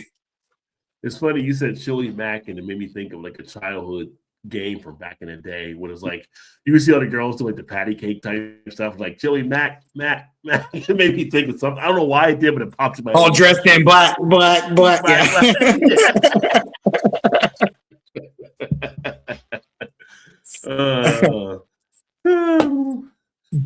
Ron White's bit on the Cincinnati chili is excellent. So Cincinnati chili is a condiment? No, it's not a condiment. It could be, I guess. Yeah, I mean, people would take it intravenously if possible. It's like more of a sauce. So it's got like it's from a Greek recipe. It has like cinnamon and I was gonna say, doesn't that? Yeah, I was gonna say it has cinnamon. Yeah, it has cinnamon in it. Maybe some chocolate in it as well, but it's more like a layered sauce than what we would consider an actual chili from being outside the Cincinnati area. So it's really weird too, because Cincinnati has Skyline and Skyline has one up. I think it might go up to Dayton. I don't know if it goes much more up past Dayton. I know they got spots in Florida over towards Tampa. They tried it in other states, and other states were like, nah, we ain't fucking with that. And they kind of had to get rid of it. So, but it's the reason a lot of the people from Cincinnati go down to the western side of Florida, so they're able to put a spot down there and survive because they get the money when the people come down there during the winter months and stuff. But yeah, it's very unique to Cincinnati, just like Geta. Geta is unique to Cincinnati. We had a Skyline chili here for a little while, but it didn't last very long. That's what I'm saying. Once you get out of that little 513 radius, people are like, whoa, what are you trying to feed me here? Now, I would go there sometimes at lunch because it was right down the street from where I worked at, and I'd go in there and, get a chili dog or whatever they're. Yeah. I think they had like a little thing and get a couple of dogs of chili, but it wasn't on a bun. It was just all in a bowl or whatever. Yeah. Like some of the people that do like some of the That was pretty good. Stuff. We'll get a chili bowl where it's just chili and the Franks in the bowl. Yeah, that's what it was. Which is kind of crazy there. Like, got no bun to soak it. I was like, but then it was piled with cheese, and I love cheese. And I was like, man, this thing is full of cheese, like, and cheese overflow. I was like, what's going on right now? And then they give you the crackers, and you're like Demolition Man with the toilet for the shells. Like, what do I do with these crackers? I don't know how to use the crackers. You're right. And it's like the little, I think it was like the little oyster crackers or something, yeah. didn't it? Yeah, like Sylvester Stallone and Demolition Man. Like, what are the shells? I can't understand the shells. So, yeah. It's nice, little quirky with their chili. That's all I'm saying. There. But I need to get another beer. You got a beer. What beer did you get? So I got the masthead. Oh, that's right. Yeah. With AleSmith. It's a 7.5% observation deck IPA. Well, I'm coming down on this one a little bit, but not coming down like you coming down. So I actually picked up what? The Big Hearted IPA. Ooh, nice. From Bell's. You like them big ones, don't you? You like those big cans. We'll put it on the beer cam for you folks so you can actually see it over here as well. Well, I didn't come down too much. I only came down 1%, so it ain't too bad. Well, this is another stovepipe can. And this one is 9.5% ABV. So, yeah. I've not had this previously, so this will be something new. Oh, you've never had that one? I never had this one. And it's the Big Hearted, basically the replacement for the Double Two Hearted they used to do. Remember, they had the Double Two Hearted for a while. Yeah. And they had the Big Heart. They're actually going the same way, kind of like New Belgium and the Voodoo series, where they're doing the Hearted IPA series right now, which I'm digging. The Red Heart IPA is a great red IPA if you get a chance to taste that one. I've had that one a couple of times, and I think the first time I got it, you can only get it in the like the mix pack that they had, and that was one of their specialty ones. So I'm kind of curious to see what you think of it since you've never had it. Yeah, so now oh my God, I did a Shane pour there. Shout out to Shane's Craft Beer Reviews. I did a Shane pour.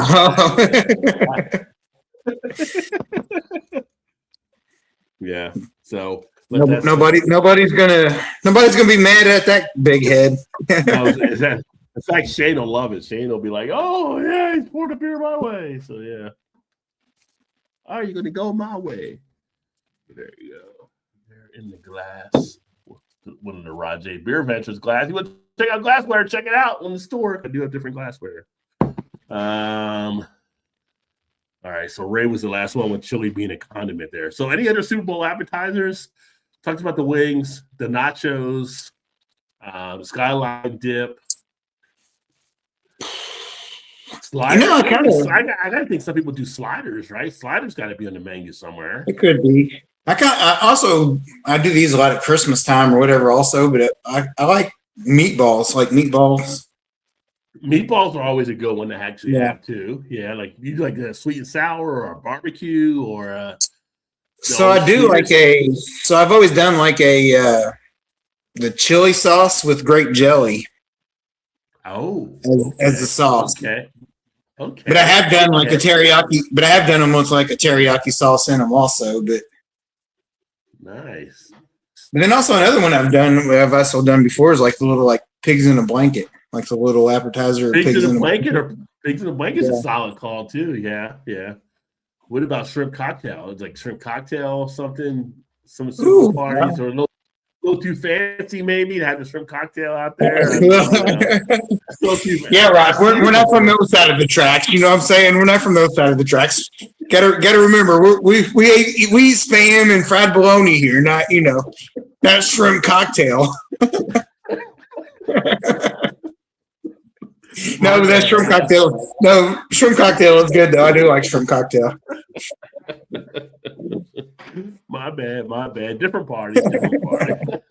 Shrimp cocktail, I think, is a good one to actually have there too. If you have the shrimp for it, you also have the artichoke dip. A lot of people like the artichoke dip with like. I'm not an artichoke dip person, but some people. Me either. Ooh, sausage balls from Cheddar Bay mix. Oh, now there you go. There you go. That would actually work as well. And you said No, I chicken did wings. make. Oh no, we actually both made those at when was that? For our Christmas Eve party that we always have at our house. I made some of those, and then he brought some over also. Yeah. Welcome back, Vanessa, as well.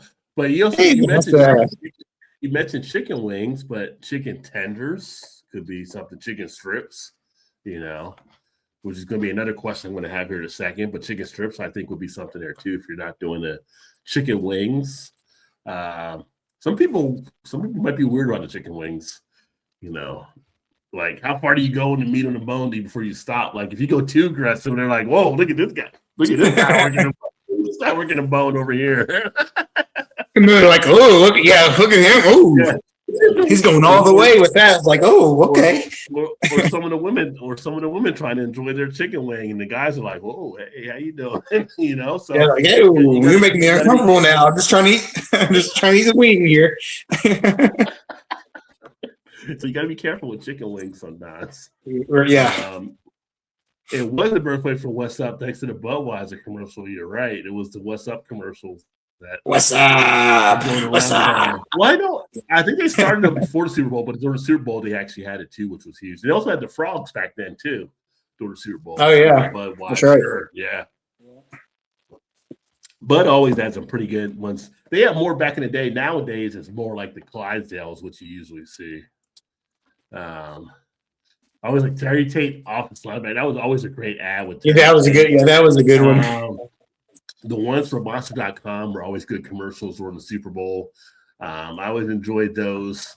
People like looking for new jobs and stuff were always kind of funny and entertaining. I wish. Do you remember when they used to have the Bud Bowl, like the Bud Bowl?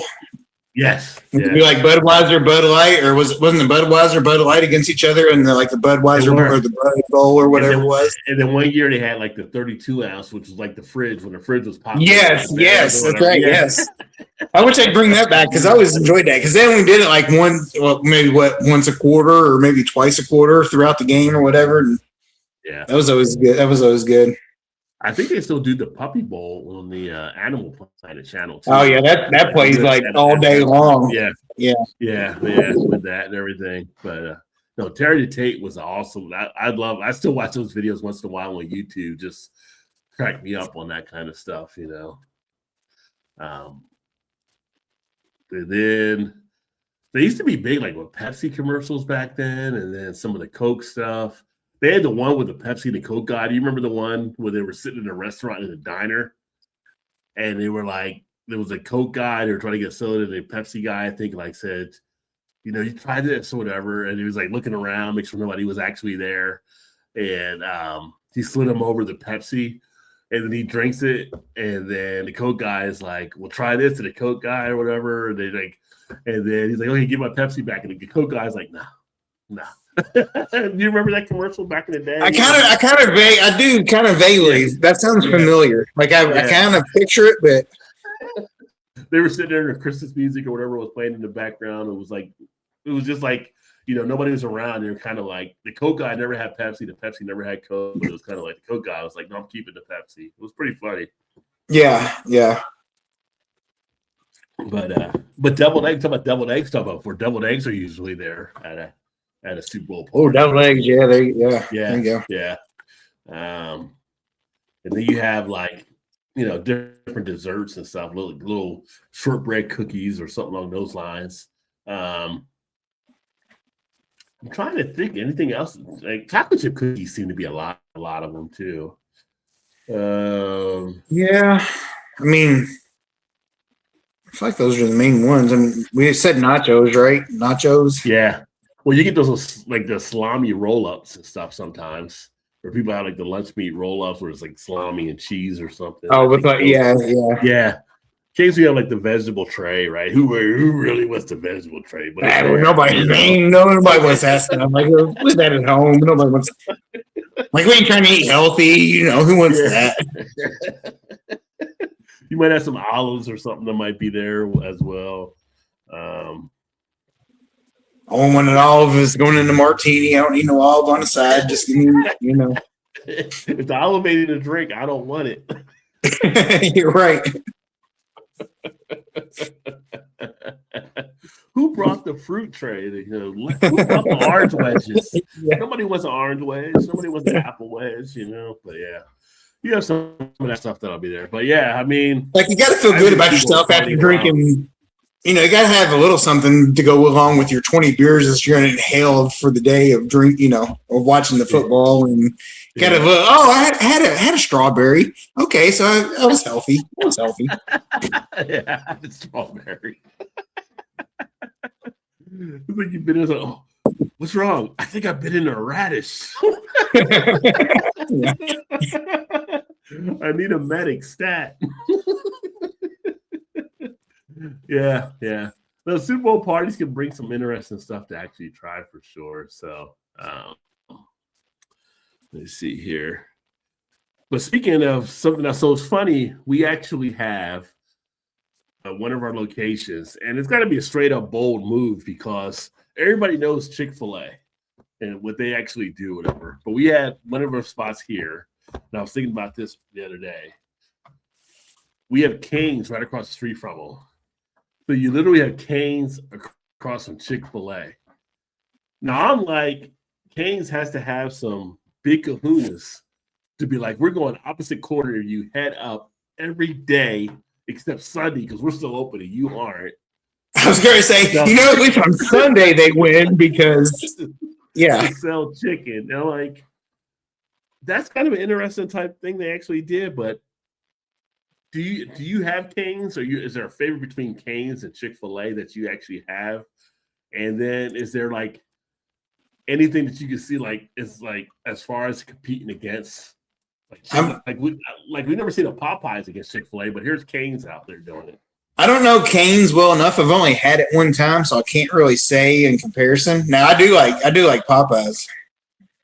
You like Popeyes, but I've never seen him go bold up right against Chick-fil-A like that. No, but honestly, between the two, I would take Popeyes over Chick-fil-A. Yeah, but CJT, he's from the South, and he'd eat Cane's every day, so he's had some Popeyes around him.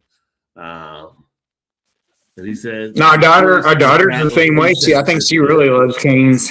She likes the Cane's sauce or whatever they call it, like the Chick-fil-A sauce. But Cane's sauce, she loves that stuff. Well, it's kind of interesting because I wasn't really as huge into Cane's before, but the wife earlier tonight, she had a meeting, so she got DoorDash, and I was like, "Do you eat anything?" She's like, "Yeah, I ordered some Cane's." And she's like, "Only ate half of it, so if you want the rest of it, go add some of the tenders and fries." And I was actually like, "All right, this is." But the Cane's I had before was a different part of town, but this one was definitely kind of better. So I'm like, maybe I undercut Cane's. Their tenders were decent. The Cane sauce was definitely decent. I don't know if the Cane sauce beats the Chick-fil-A sauce though, because Chick-fil-A sauce is fire. But the fries were solid for sure. And I was like, okay, this is better than I remember. I made to check out Cane's a little bit more. Now, doesn't the Cane sauce have a little more like? What am I thinking of? Got a little more twang to it a little bit, doesn't it? More so than the Chick-fil-A sauce? It may have a little bit more than that, but I haven't had Chick-fil-A. I don't usually go Chick-fil-A as much. When I have Chick-fil-A, it's like our company's a corporate event, and they're like, "Oh, we got Chick-fil-A to cater," or whatever, like that, and everything. And it's just like, well, if that's what I got to eat, that's what I'll eat. But it's like I wouldn't have preferred to have somebody else. But yeah,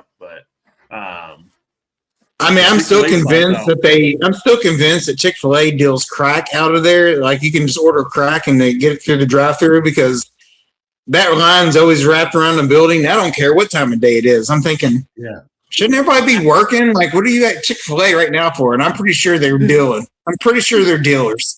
Chick-fil-A, sprinkle a little crack on it, yeah. Yeah, it's like I'll have a little bit of that, I would say that Chick-fil-A, they're like the kings of the drive-thru. I'm like, you go to McDonald's double drive-thru, you get stuck there. It's like, dude, y'all need to hire people from Chick-fil-A because your engineering sucks over here. They know how to move cars through. They definitely got it down to science, that's for sure. They got it down to science. You get through Chick-fil-A. And you can't get pissed off at people at Chick-fil-A because they're always like, "It was my pleasure," or whatever they usually say. It's just like, they do say, "My pleasure." Yeah, my pleasure. It's like, Okay, I guess I'll sit here and wait for 20 minutes, even though it doesn't take that long, even though the lines Yeah. a lot around the building is still faster than McDonald's. I don't care what, it could be 2 cars and it's still going to get through that faster than 30 cars at Chick-fil-A. Yeah. You might be right on the track, and their cookies are pretty addictive. They actually have there too. So I give them points for that for sure. But it was just kind of funny just thinking about.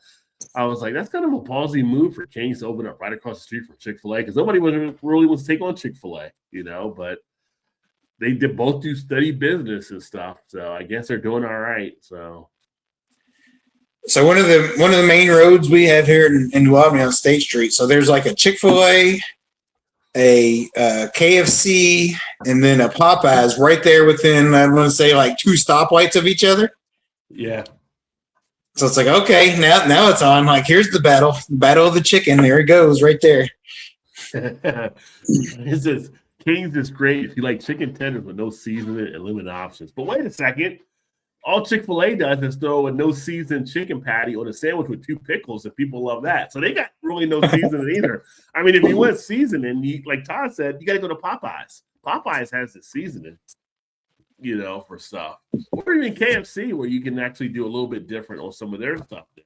But I feel like KFC, nobody goes to KFC as much anymore. It's like an old, like it's out there. Like, oh, you must be a boomer if you're going to KFC for lunch. Right.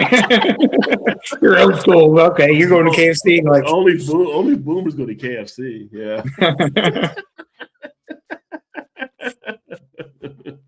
I will say Popeye's sandwich does beat Chick-fil-A sandwich, though, with no doubt. My Popeye sandwich. I think so. And it's bigger. You get a bigger portion, like if the chicken is bigger. Yeah. Now, understand when you go to Popeyes, if something's wrong with your order, you can't really complain about it. Because, I mean, outside of Waffle House, Popeyes probably ranked as the second, toughest one to actually, It's funny you said that, because I was about to say the same thing. Like, you go to Popeyes, you just never know what kind of service you're going to get, because it's like you're not sure if they're happy to see you or you're ruining their day by being there. I'm not really sure. It's like you can never tell. It's like, you got something wrong with your order. Yeah, you can return it at a McDonald's. You can go into a Burger King or that. You don't do it at a Popeyes or a Waffle House. You're kind of like, well, I'll let it slide this time.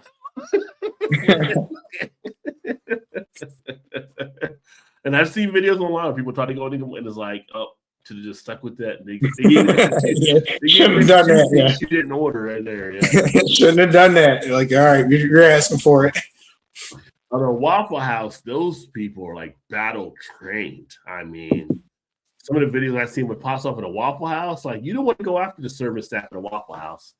I mean, they are trained to actually defend themselves, and it's like you go after one, you're fighting the whole restaurant. I've seen them all just jump. But honestly, let me get a kick.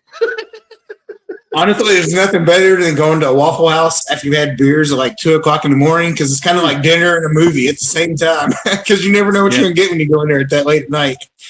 Yeah, I mean, as a spectator, it's great entertainment. But if you're in the fight match, you better suit up, because oh yeah, you better come ready.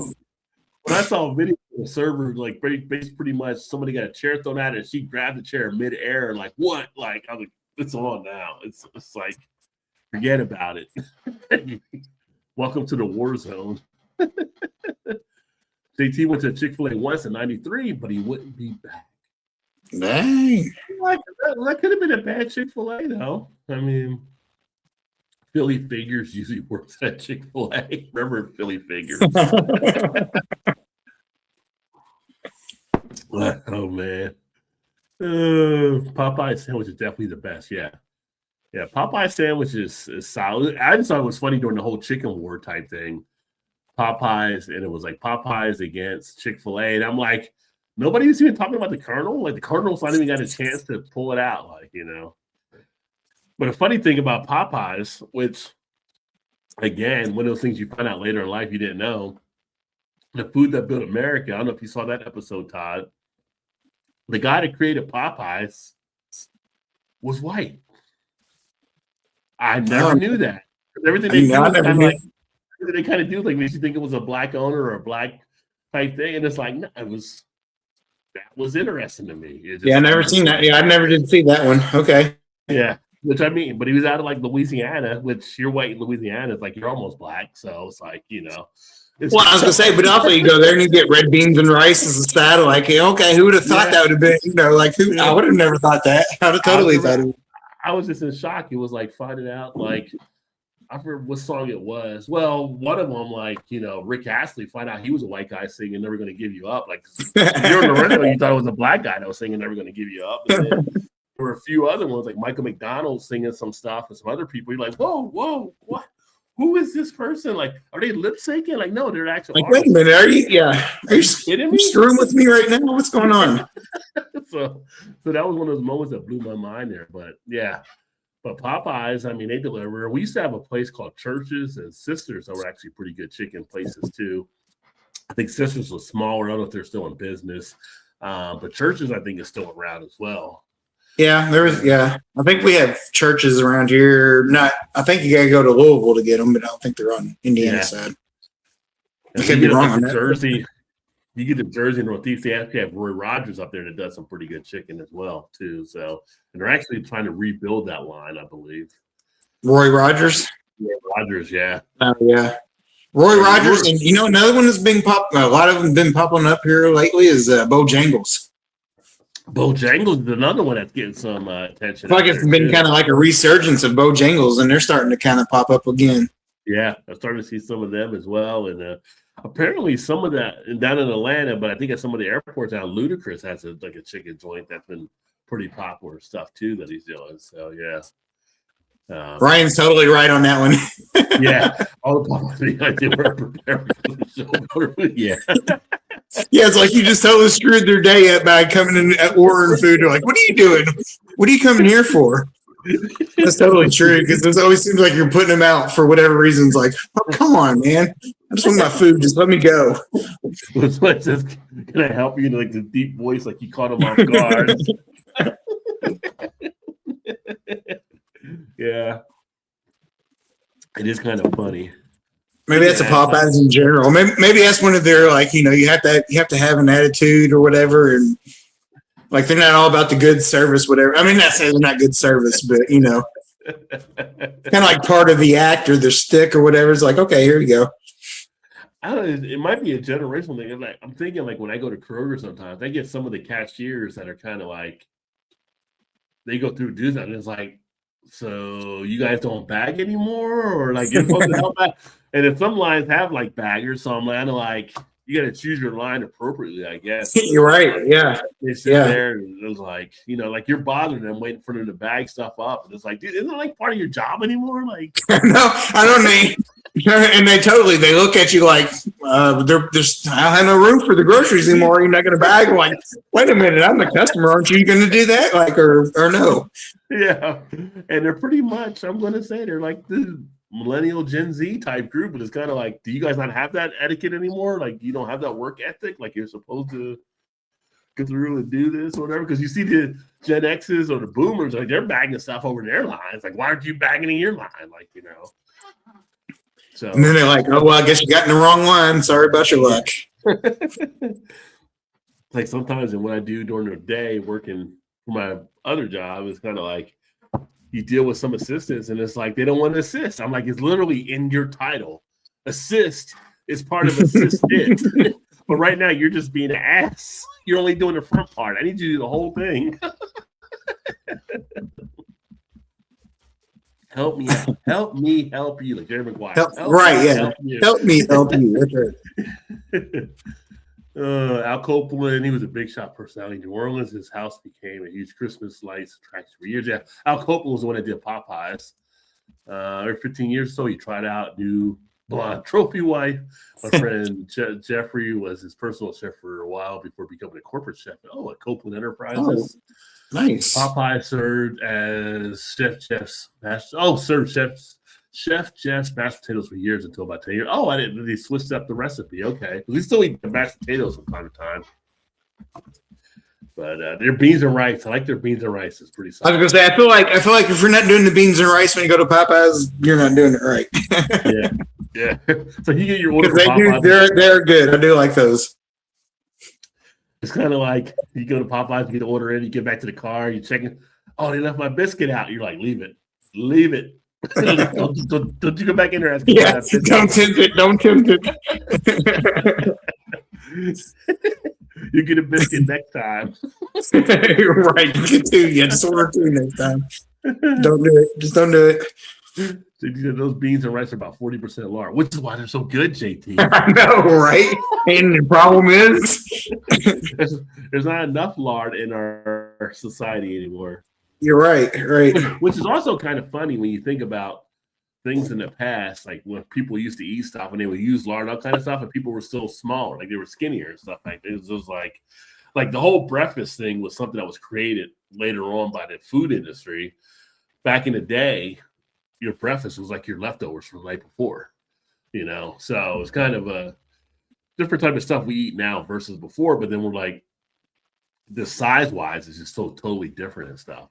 Which is always funny when you go to see some of these old houses. Like we used to go to estate sales and we go visit some old houses that have been around like 18 something, 1900.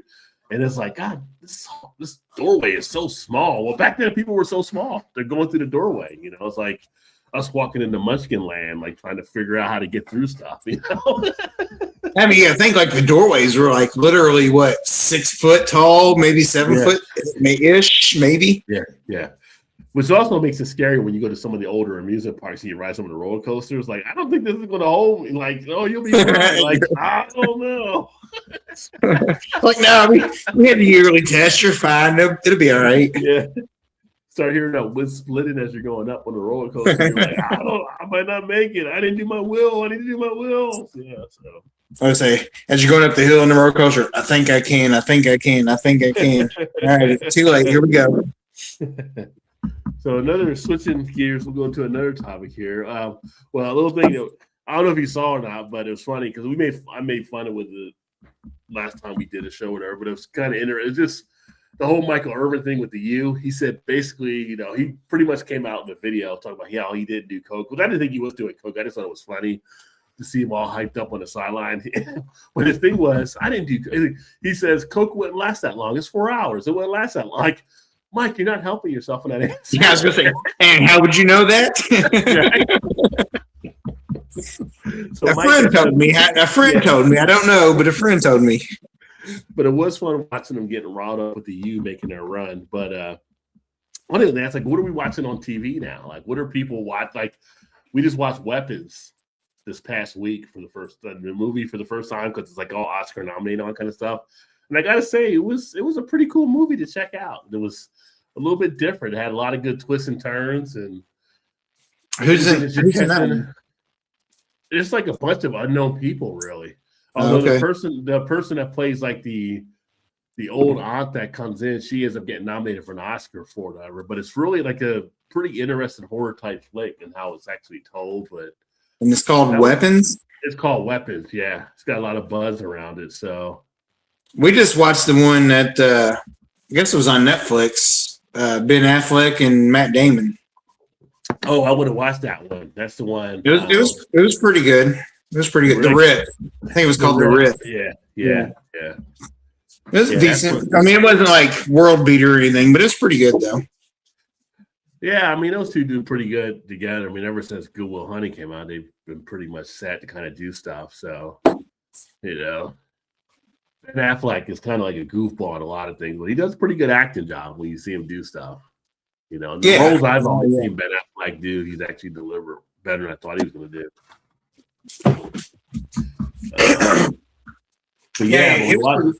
He was pretty good in that. He was actually pretty good in that too. It's not like he was kind of like Ben Affleck. I don't know, maybe. Yeah. We watched the DiCaprio movie a couple weeks ago. It was kind of like, it was all right, but it wasn't like, I don't think it deserved all the buzz it was actually getting. It was kind of interesting, but good storyline between what he was actually doing there. What was the name of that movie? I'm trying to think here. Check my phone. Oh, I know. I think I know it's the one you're talking about. So we watched that one too, I believe. What did you guys think? One battle after another. What did you think of it? Oh, yeah. It was probably a little longer than it needed to be. I feel like it was a little worn down watching that movie. Well, yeah. I mean, it was decent.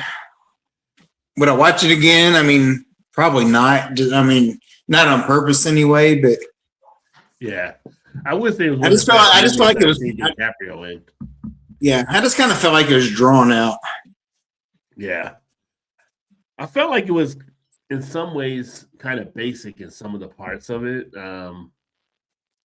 But it was interesting, just reflective on some of the stuff that we're seeing nowadays on TV, but with the different things happening with ICE and all that. But it was kind of still like just, I don't know. I felt like it was good, but I would say it wasn't great. It is something I would see as being like this Oscar, Golden Globe worthy type movie, but obviously some of the people thought it was because it's been nominated and everything for a lot of stuff. You know, I come to realize like most of the ones that are nominated like that aren't really, they're more like, I don't know, what do you want to say, like artsy or something, I guess, maybe. You know what I mean? Like, I don't feel like they're like super entertaining movies to go see. You know what I'm saying? Like, probably movies that get like a 5.0 out of 10 and you're like, oh, this is a good movie. I like this movie, but it's not getting nominated for anything. You know what I'm saying? Like, it's not. Yeah. Like those type of movies aren't really for entertainment purposes. They're more for like a story of whatever, if that makes sense. No, I will say we did see Sinners at the theater, and that movie was definitely worth going to see. That really delivered. I was really surprised and pulled in on how good that actually was and everything like that. So they just set the record for the most nominations for the Oscars. Well, I think like 16. But yeah, that was one of those movies that, okay, that's a good movie. That was a lot of good ties and good stuff into it that had a lot of things that was brought up. And if you know history and all that kind of things, it really tied into it. Like Ryan Coogler, he must have been writing that movie with an Encyclopedia Britannica and stuff, just some of the stuff he related to. It was just like, wow, I can't believe he put that into the movie type thing. So that was really good. Check that one out. To me, that was the best movie I've seen on the year. I would say second best was probably Nuremberg because we saw that at the theaters, and that was really good. That's something I think everybody should see that movie. The performance by Russell Crowe, and I can't remember the guy that played the prosecutor. That was just a phenomenal performance they actually put on that movie, just about that and stuff. So, but now I haven't really watched a lot of movies lately, so yeah. I was glad to finish Stranger Things. I got Stranger Things all done, so which is okay. So what did you think of that? So we gave up on that several years ago. Well, I'll say several years ago is probably 2 seasons ago, which was like 6 years ago, whatever, because it took so freaking long for one season to the next. You know, it started out, they were all like 12 years old. Now they're all like 25, 26, hanging out to bars and stuff. I was like, what is going on right now? But it's only like 5 seasons long. I'm like, this is no way is this possible. I think the way the series ended, it was a good ending for the last season.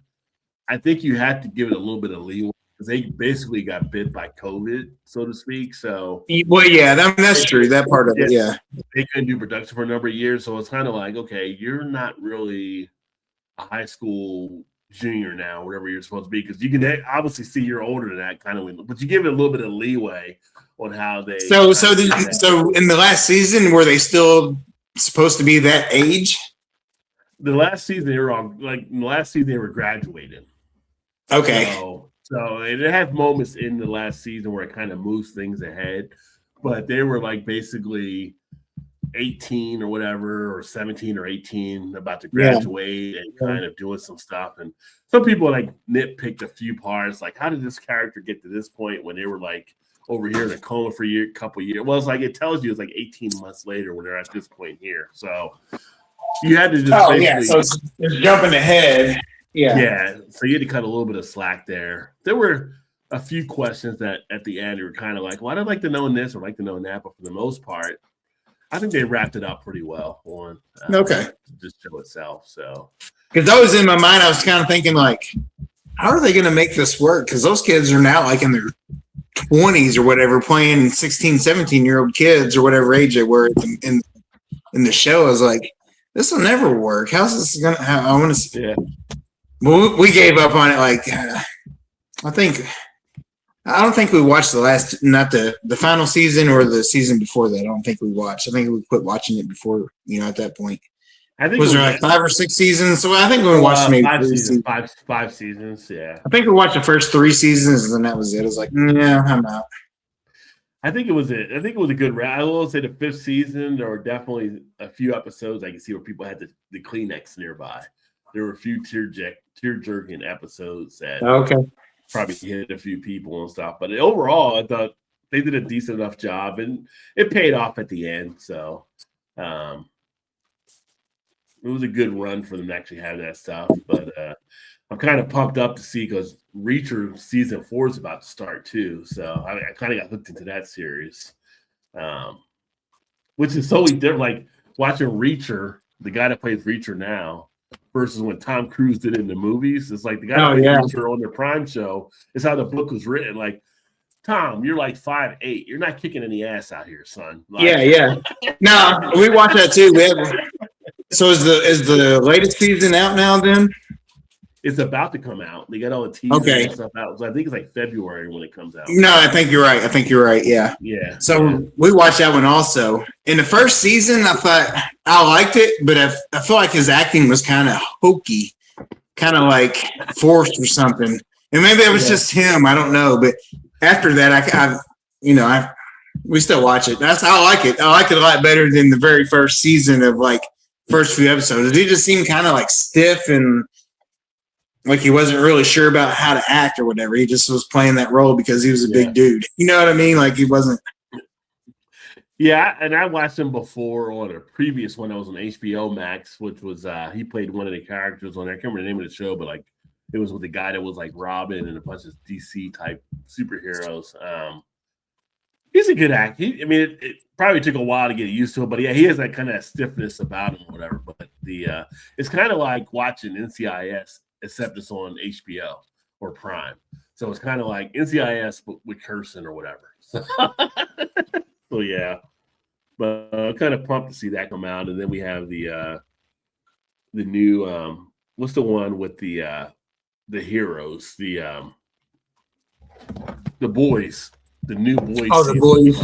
Yeah, which is kind of a crazy show in itself too. See, I watched the first season and then I kind of got away from it. I think she watched it for a couple seasons, but I don't think she watches it either. So, but that's when I got on the list that I want to go back and pick up and watch again, or start it all over again because I wasn't that far into it. So, yeah, that is definitely one of your dark type shows. Like some of the stuff they do on that show is kind of crazy. I feel like that was like a bunch of alcoholic superheroes. They're pretty much like anti-heroes, right? Like they're heroes, but they really don't want to really kind of do the stuff they're actually doing. They all have their different things. They have different fetishes or different stuff they're into. That's kind of like bad superheroes. I guess these are like the worst immoral people that are supposed to be protecting stuff. So it's kind of interesting to actually watch. Just kind of like, yeah, I'm a hero, but I really don't want to be one type thing. I have super strength or whatever. And the Gen V spinoff they did, where they're like other people that are like in college, like younger things, is pretty good too. So I don't know. It's hard to watch all these shows that come out though with everything. Oh my gosh, I know. There's so many they come out. Like I see people that watch like how do you have time? Do you not work? Like how do you have time to watch all these things? Right. It's kind of like I try to binge them here or there on a holiday or something like that maybe, but yeah. And then Fallout's back, so I'm watching Fallout, which is pretty cool. Oh, we just started that last night. This season, Scroggins or Goggins, Walter Goggins. Goggins. He's pretty solid. I love him. He's good. It doesn't matter what he's in. Yeah, he's good in everything he plays.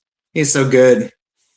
Yeah. Everything I see him in, he's pretty solid. So that's been. Yeah, I think we watched the first 2 episodes of that last night. I think it was, or we're a couple of episodes in now. So are you like in season 1, or are you on season 2 now, or 3? Season 2.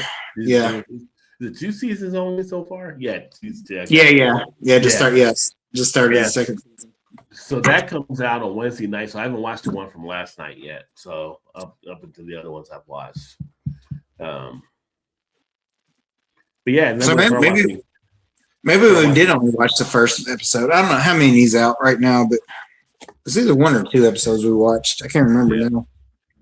Then you start watching Gangs of London again. Not that I have that. I didn't realize I had that back so I can watch that show, but they're the same people that made like Peaky Blinders and stuff. So yeah, I never did watch that one, or I haven't watched it. I think they made Peaky Blinders. I think they're the same people, but it's pretty good. But yeah, that's kind of like stuff happening there. But what other stuff? Anybody got any comments out there watching anything you want to talk about? Because I wrote down a few things. Now I don't know if you watch this or not, but it just came out again, the new season or whatever. Mm-hmm. I know it's probably totally fake or whatever. I don't care, but it's still entertaining me. Do you watch Moonshiners? I have not watched that in a while. I do like to watch it, though. I do find it entertaining watching Moonshiners on the stuff they do. And it's one of those things, right? Like, where do you go with it? Because I remember reading an article about like a couple of years ago about how they make the show. And basically, they're not moonshining on it, but they're kind of replaying it. Like, so they're kind of telling a story after the fact. That's why they never get busted or whatever, because they're not actually doing it at the time, I guess. They go back and recreate stuff. But because I always thought the same thing. I was like, how do they not know these guys by now? Like, they're out looking for them if they're doing this shit for real. Like, I know it's probably all for TV or whatever, but I still like it and find it kind of entertaining or whatever, and kind of learn some of the ways how they make the moonshine and stuff. I just kind of like part of the stories of it. Even though I know it's probably totally all just fake or whatever, but yeah, or half and half. Like, it may not totally be fake, but they're probably not in any jeopardy of actually getting busted of anything. Right. Well, it talks about in here, like, how do they make the show Moonshiners? They film Moonshiners by blurring the lines between reality and dramatization, often staging scenes and using actors, with authorities stating no actual illegal liquor is being produced on camera, as the show focuses on the idea of moonshining rather than proven illegal activity, allowing cast members to later sell legal branded products. So it's kind of like a weird, like, they're not making anything then, but they're kind of going through the processes if they were. But there were like episodes where police would show up on stuff before too. So yeah. And some do have the legal brands now. So yeah. It says produced as a docudrama, meaning it's scripted with actors and stage events, not a true unscripted documentary of illegal activity, says the Smokies, which I think is one of the websites. Now, Shannon's aunt and uncle live in Tennessee, like an hour away from Knoxville, I guess, probably. Yeah. And I think her uncle actually worked with Digger, that's on the show. Oh, really? Okay. Yeah, I think he worked with him at some point across, because he drove, I don't know if he did deliveries or whatever, but he kind of drove a truck, and I don't know if that's how they interacted or whatever, but he knows him somehow or another through work. Right. I don't know if they actually worked with him, but he knew of him or knows him at some point or whatever. Because I remember several years ago when we were down there visiting or whatever, and he's like, "You ever watch Moonshiners?" Like, yeah. He's like, Digger that's on there? I'm like, yeah. He's like, hey, I know him or know of him or used to work next to him or whatever the story was. But so I kind of thought that was kind of interesting. Like, oh, okay. Since, they're down there in Tennessee, not too far from where they probably film a lot of that show. So, well, it makes it kind of interesting then, because there are people that are actually on this show, just the actors portraying the actual people. Like, they're not the actual folks. Like, you'd have to ask because like, is that the actual Digger or is that somebody playing Digger? Right? So I think he is the actual guy because her uncle was talking about that, and I'm pretty sure he's the actual person, or at least I took it for him. Maybe it wasn't the actual person. He actually worked with the real Digger. Yeah, maybe the real one, or knew that. Yeah, okay. So I didn't realize they were doing that. I thought they were all kind of real people or whatever. Yeah, they're using real people that are actually doing that. Which would make sense, because then, like you said, like, if they're actually doing the moonshining thing, we don't know what they really look like. So they might be getting away with it, kind of. These people are acting as their persona.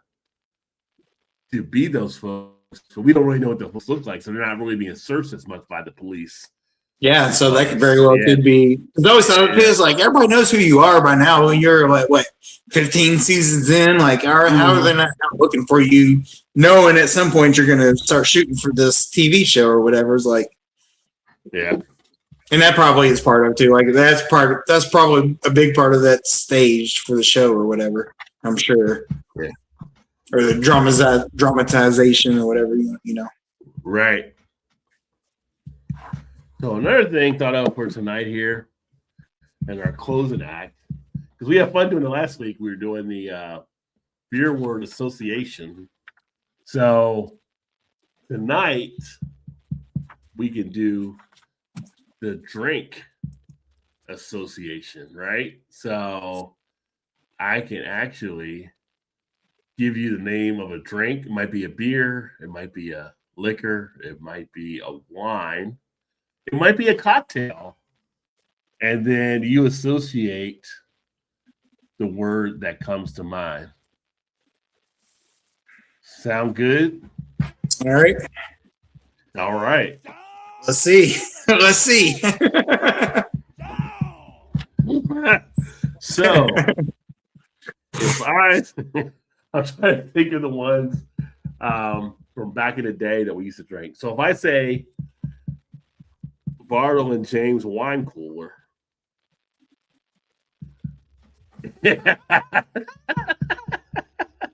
Bartle and James wine cooler from back in the 90s.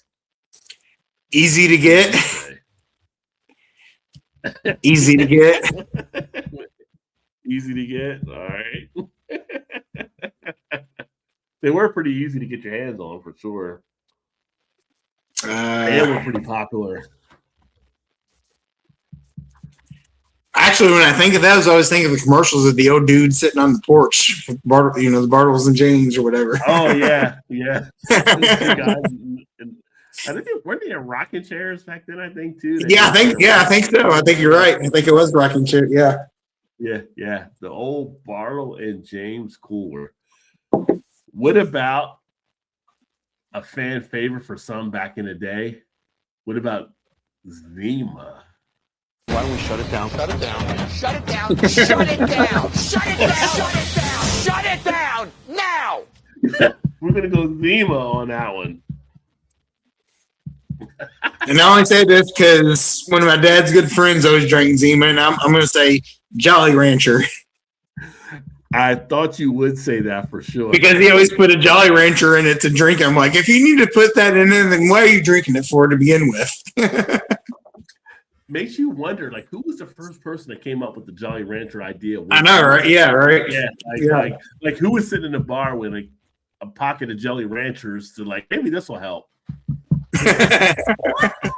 Just one of those right. things. And again, it's like if you need the help, then what are you drinking it for in the first place? You know.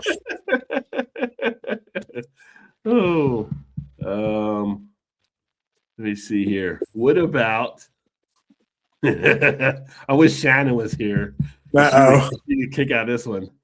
The Fanzia wine box. Oh.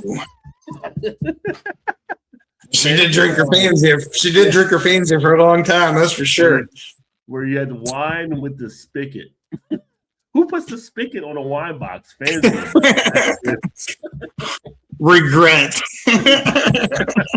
This is not setting up good for sure. Yeah. Lots of regret. Like, oh, it tastes so good going down. And like, oh, why did I drink so much? Now I regret doing that ever. I'm not doing it ever again until the next weekend. Oh God. Yeah. What pops in your mind when you think of the Fanzia wine box? And if those of you watching, drop a comment. Let us know what you're thinking of this stuff too. Oh. You're making it too hard. It's just whatever pops in your mind. Well, no. What'd you say? I didn't hear you. I'm sorry. I thought you said. You didn't say anything for the Fanzia wine box. No, that's what I was talking about. Regret. I said regret. Oh, regret. Okay. Yeah. Right. Because I was like, oh, it seemed like a good idea until you drank almost half the box or more, and you're like, oh, headache galore after that. Well, here's another throwback to the '90s. I don't know if the kids today drink this as much. Peach schnapps. Oh. Oh.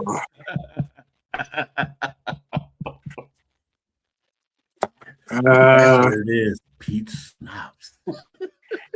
You know, the fun thing is, I'm stalling here thinking of a word, but my mom loved peach schnapps. She always liked drinking peach schnapps, but I'm kind of like, let's see. Guess what? I'm here with some peach schnapps. Want to play this? Okay.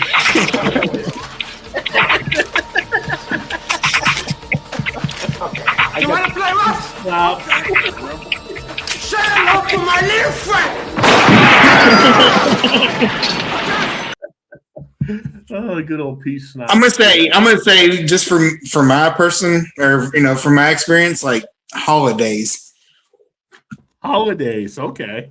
Thinking of like Because that's because I remember like my aunt and uncle always did like peach schnapps mixed with whatever else, and they would freeze it, and then they'd scoop it in and put it in their glass and pour like Sprite or something in with it for like a cocktail, kind of not really cocktail, I don't know, whatever you want to call it, mixed drink, I guess, I don't know. But they always had like a Tupperware thing full of it in the freezer, and you just scoop it out and put it in there, and that was always like at Christmas time or. So it makes me think when I hear a peach schnapps, so it kind of makes me think of that. Okay. So speaking of freezing things, then, so what do you think of when you hear Jello shots? Jello shots. Shots. Teenage years.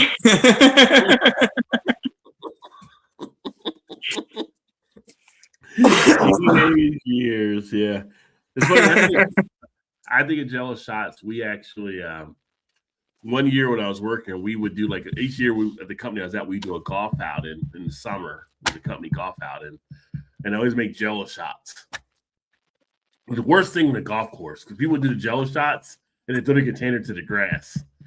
So every time you thought it was your golf ball, you go up there with the damn Jello shot container. Thank you. I was like, what the hell? What is going on? Yeah.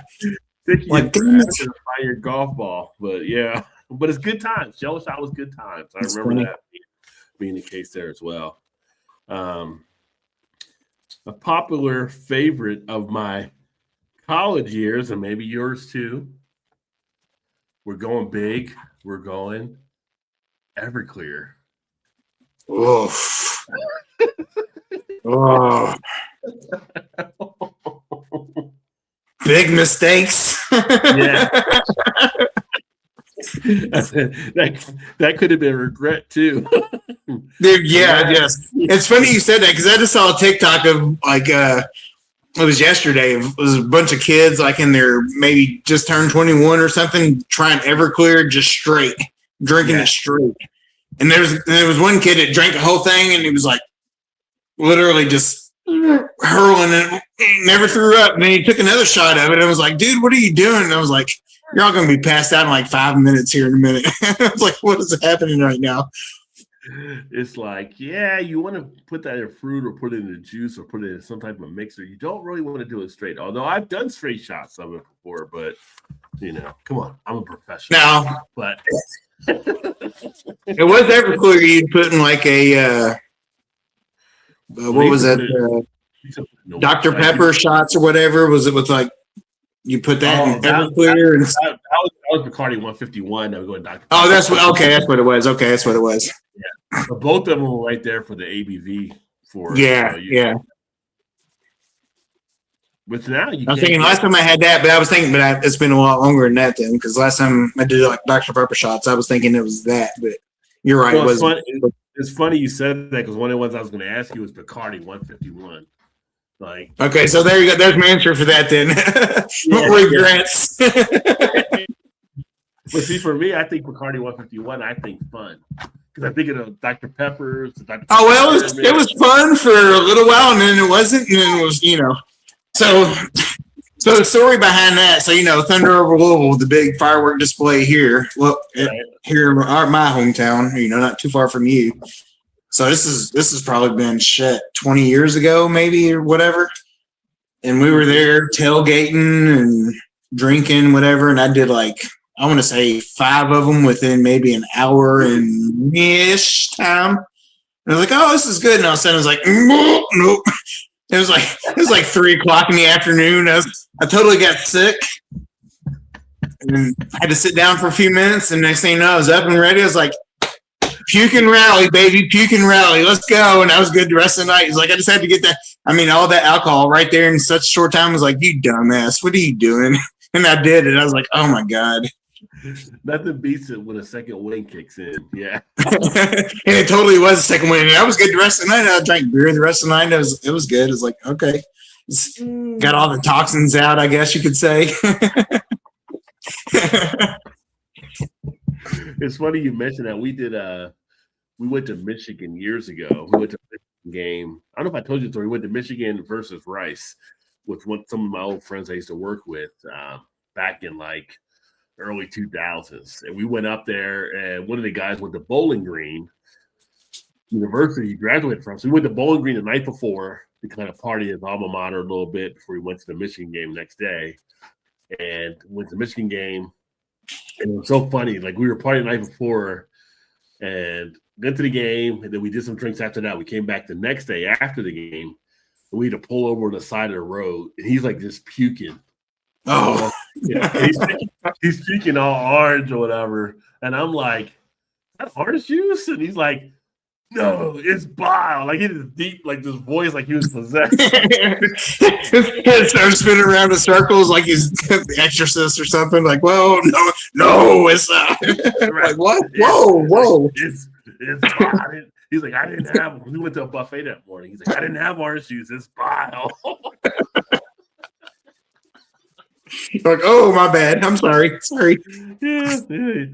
I was like, oh, you went a little too far last night then. Yeah. You got to know your limits, folks. You got to know your limits. Yeah, that's awesome. But Bacardi 151 to me is always kind of fun just because you can't really get it now because it's off the market. But back in the 90s, you walk into bars, they have pyramids of Dr. Peppers doing all kinds of stuff. Everybody was doing them. So. Oh, yeah. That's definitely big back in the day for sure. It's okay. The days of the flaming shot, so to speak. Well, you could get a bunch of it for cheap too. You know what I mean? The ABV on that was stupid. Yeah. And you weren't really paying anything for it. I mean, obviously, it's I'm pretty sure you could probably pour it in your gas tank and start your car on it. I'm pretty sure. You probably could, for sure. Yeah.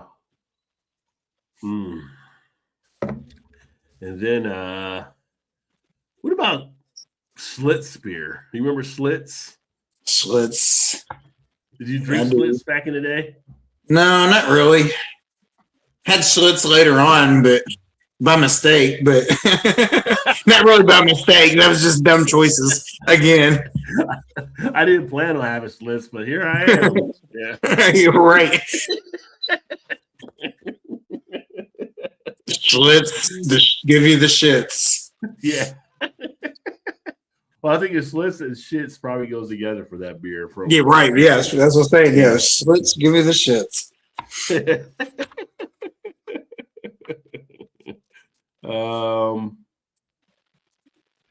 What about? Well, something when we looked at last time, we actually did this.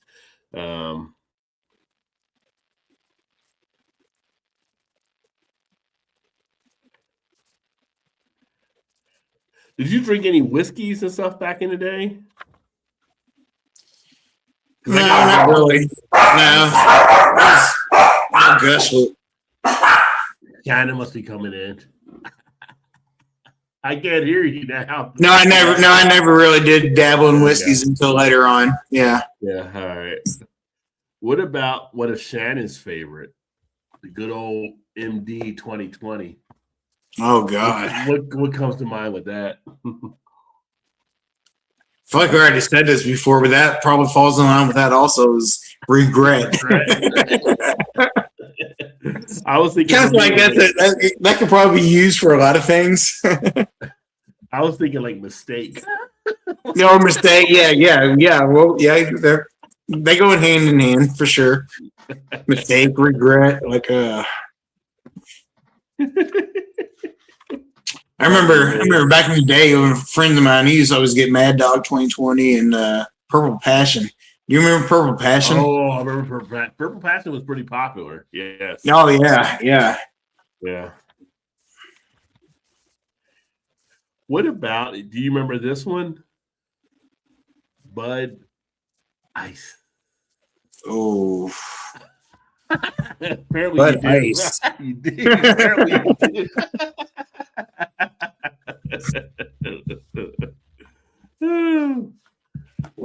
That was God, what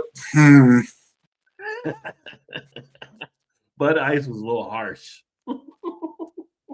this is probably not the right word to use. I'm gonna say cheap, even though it really wasn't cheap, but it was higher ABV than like a Bud Light, Miller Lite, Budweiser, whatever. You know what I mean?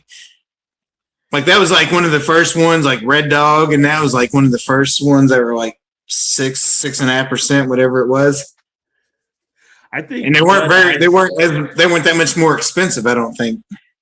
Yeah, I feel like you're saying cheap, but I feel like Bud Ice was like that cheap buzz, like you could get like compared to what you were actually looking at there. Yeah, Bud Ice. Wow, that's a blast from the past. They had Bud Dry that was after too. It's like, yeah, that was another one. Remember the old commercials on Ask Why? Drink Bud Dry. Bud Dry, yes, like, yes. This commercial makes no sense. You're like, that's the first thing I'm asking is why. It's like, yeah. It's like, no, it's just a slogan. Just go with it. Don't worry about what it means. Yeah. It makes no sense. What about Strohs? What do you think about Strohs when you hear? I mean, outside of Alex the dog, which is most common, probably. Strohs, I kind of first thing pops in my mind is like old school. I kind of feel like that's an old school beer, like Stroh. You know what I mean? Like, oh, it definitely was. Yeah. No, I've had it, but I never really drank it a lot back in the day. But I have had it before. But I always kind of think of that as like along the lines of like my dad and one of his best friends. They always drank PBR in Fall City back in the day. Fall City when it was back when Fall City was Fall City, not the Fall City we know now. But Yeah. And I was kind of think of Strohs along those lines too. Probably maybe a notch above that, but I don't know if it's much above that. What about Rolling Rock? Rolling Rock. Did you get Rolling Rock? Bougie. You thought Bougie was Rolling Rock? No, because I always feel like the people that always drank Rolling Rock was ones that were trying to drink something that wasn't Bud Light, Miller Lite, Budweiser. You know what I mean? That was kind of seemed like it was kind of like, oh, this is my craft beer, even though it really wasn't. But before, back in the day is what I mean. Back in the day, it's like, oh, Rolling Rock. Oh, okay. To me, I always kind of feel like it was like, oh, you think you're one of those guys. One of those guys. To me, that's what it means. That's what it reminds me of. Like, you're okay, bougie. You're bougie drinker. You think you're somebody. I see who you are. Yeah, right, exactly. Yes. Because it was something different that nobody else was drinking, It's like, okay. Yeah. What about Molson Golden? You remember that one? I do, but to be honest with you, I don't think I've ever drank that. Okay. That was one. Was that a malt liquor or no? No, it was a Canadian. It was a Canadian Molson. Oh, the Molson. Oh, yeah. So like the Molson Ice or what? Yeah. Okay. Yeah, it had a little bit of higher ABVs with it, and they made it classified as malt liquor. But I think back to our high school years, the high school parties, it was kind of like you walked in with some Molson, and it was just like, oh, you must be somebody type thing. Like, it was like you must be somebody of importance. Like, how do you have? Yeah. Okay. You said bougie earlier. Like, most of this definitely like was bougie back in the 80s. Like, So if I have had it, and I'm not saying I haven't, I just don't remember having it, so I can't really comment on that one. yeah, so it was kind of like more of the special type beer, like, you know. So apparently, I guess the group I ran around with, we couldn't afford that shit, so we wasn't drinking that. It's like, nah, I don't think so. How much you're paying for? How much? No, I don't. Yeah. Never forget that. I think of Molson. I think it would be like if you were at a party and the dude David Hasselhoff walked in like as a Knight Rider character, he'd be bringing in Molson. Right? Yes. The cool guy, like, hey, almost the guy that's like bringing something to the party that wants to make friends because he was the outsider guy's like, oh, I'm bringing this in. Right. Everybody liked me for that. Yeah. Was Knight Rider? How cool of a show was Knight Rider back in the day? That was. Oh, I used to love me some Knight Rider. Yeah, watching that one on Friday nights. What about Milwaukee's best? Oh, the beast. This is a straight beast. Going beast at it. Beast mode.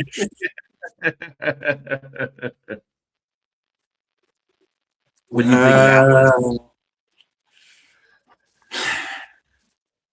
Cheap everyday drinker. Cheap, I guess. Let's say cheap, I guess. Like I don't have nothing against it. Like I got friends that still drink that, and go over there and they'll give you one. Like, hey, I'll drink. Oh, sure, it's not bad. Yeah, I'm not rushing out to buy it. But I don't turn it down either. Yeah, I think for me, Milwaukee's best is.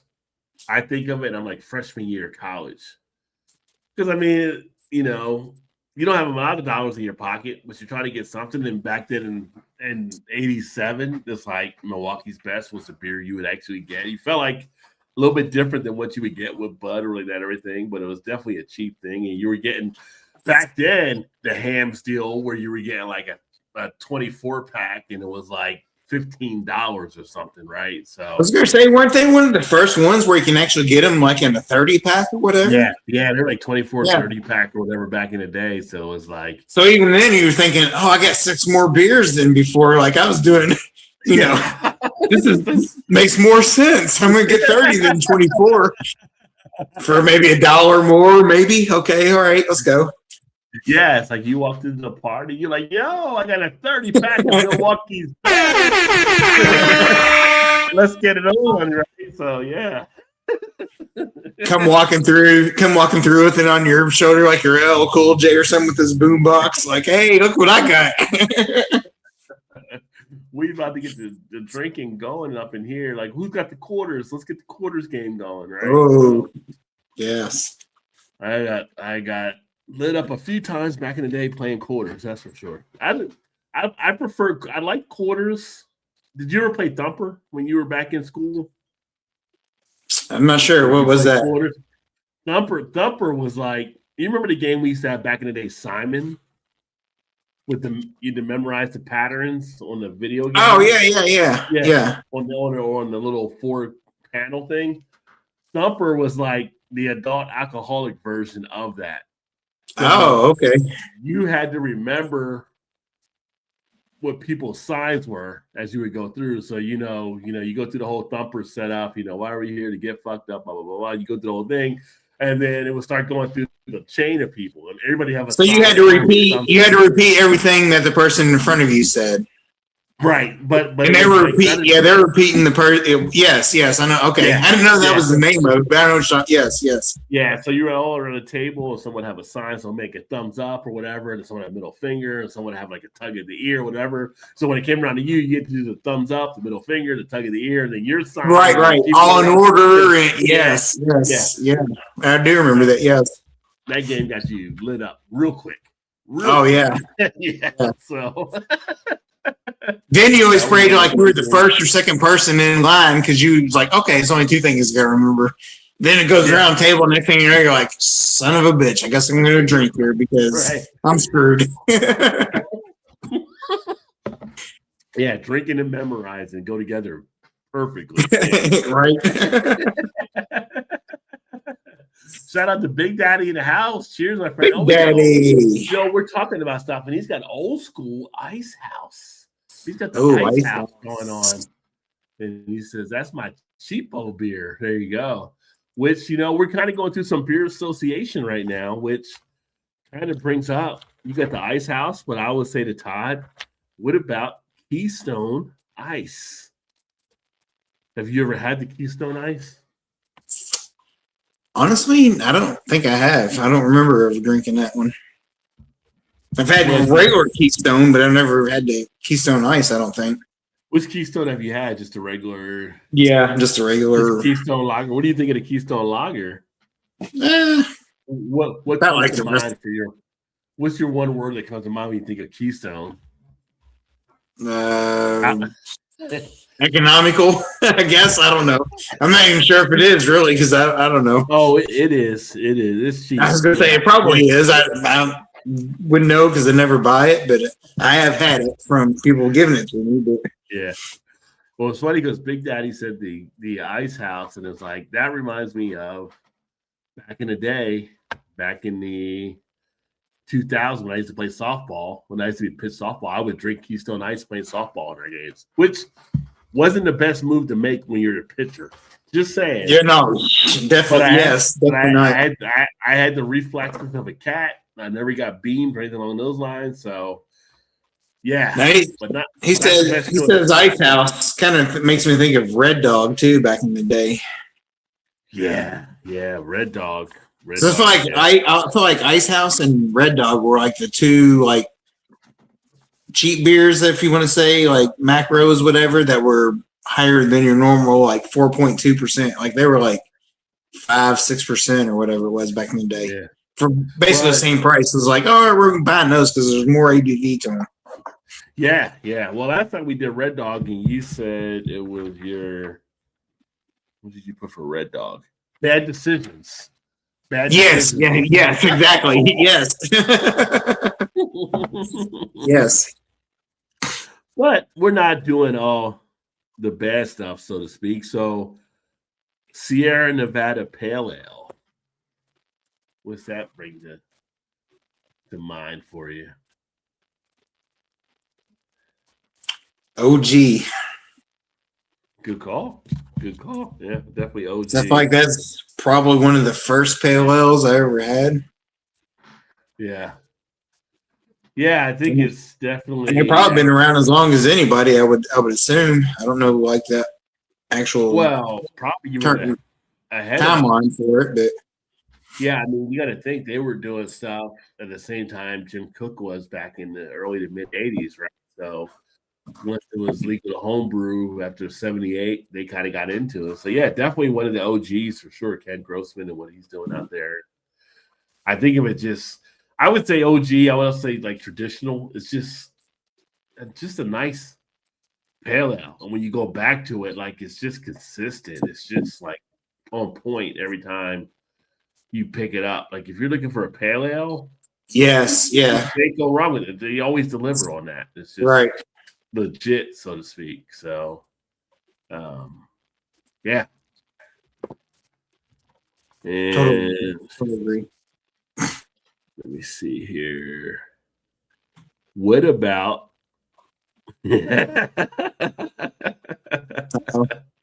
something we have fun with back in the 90s when it became popular? Long Island iced tea.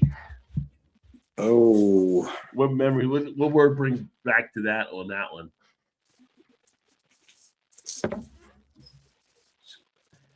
Oh, I could probably say two things on that. And then that might be one of the same, actually. He said, Big Daddy said, first 6-pack of Ice House in a while, actually, but it's hidden nice. I'm looking for Red Dog. He's looking for Red Dog. We got Red Dog down here in Kentucky. Yeah. Okay. All right. LITs. Oh, man. What's the word that comes to mind on that? That is a 90s drink for sure. I mean, that's a Gen X special. We're going to put 4 liquors in a drink for you. Okay.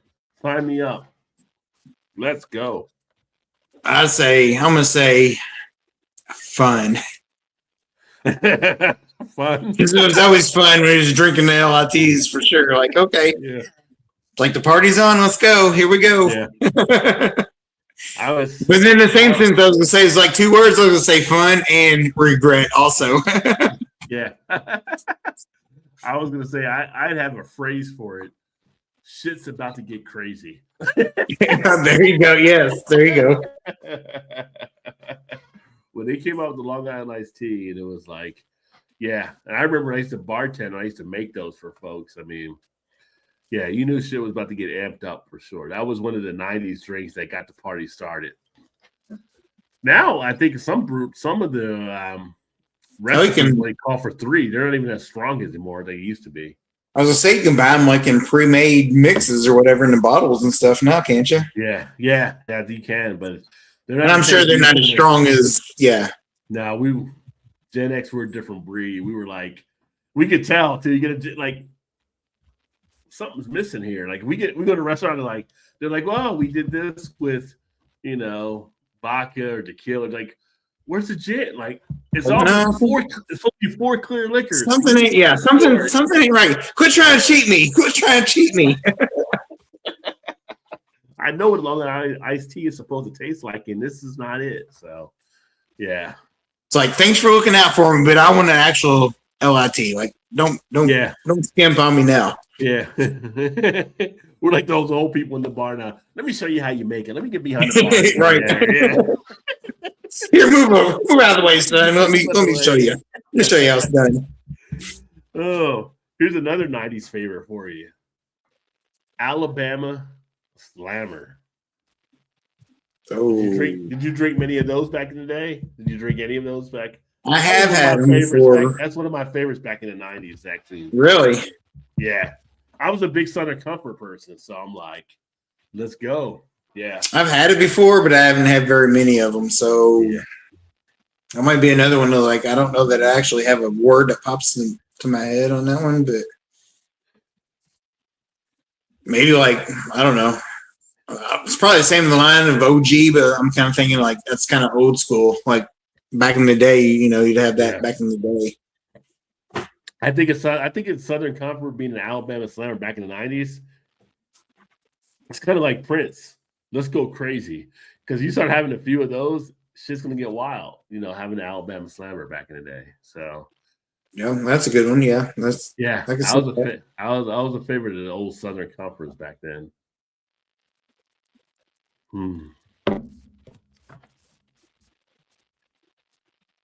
What about fuzzy navels? Did you do any of the fuzzy navels? Oh, yeah, we used to do those.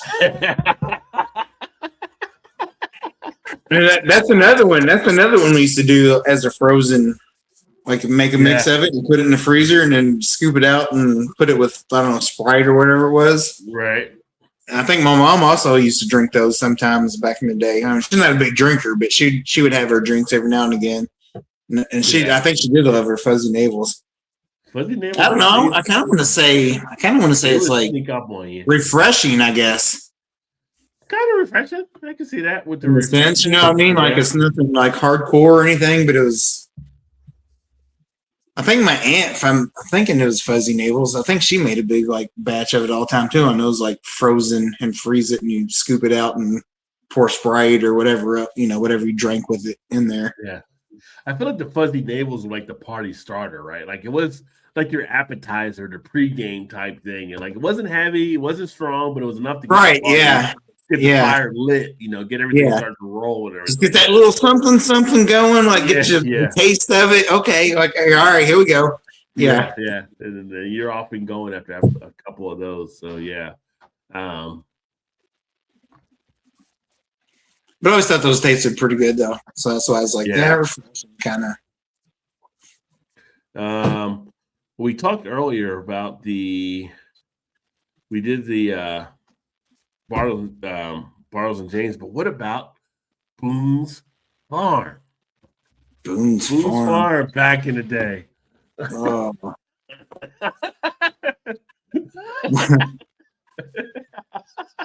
In my mind, I think agitator for some reason. Like you're just, you're poking the bear with the Boone's Farm. Like, Kind of feel like it was like, this might be totally wrong. I might be thinking something else. But I'm thinking like Boone's Farm was kind of like wannabe Kool-Aid, knockoff Kool-Aid or something that was alcoholic or something. I don't know. Alcohol Kool-Aid. You know what I mean? Like it was like just cheap, whatever. Like, hey, we're gonna mix some powder and some water and throw a little alcohol in there. It's like this. That was it. Oh yeah.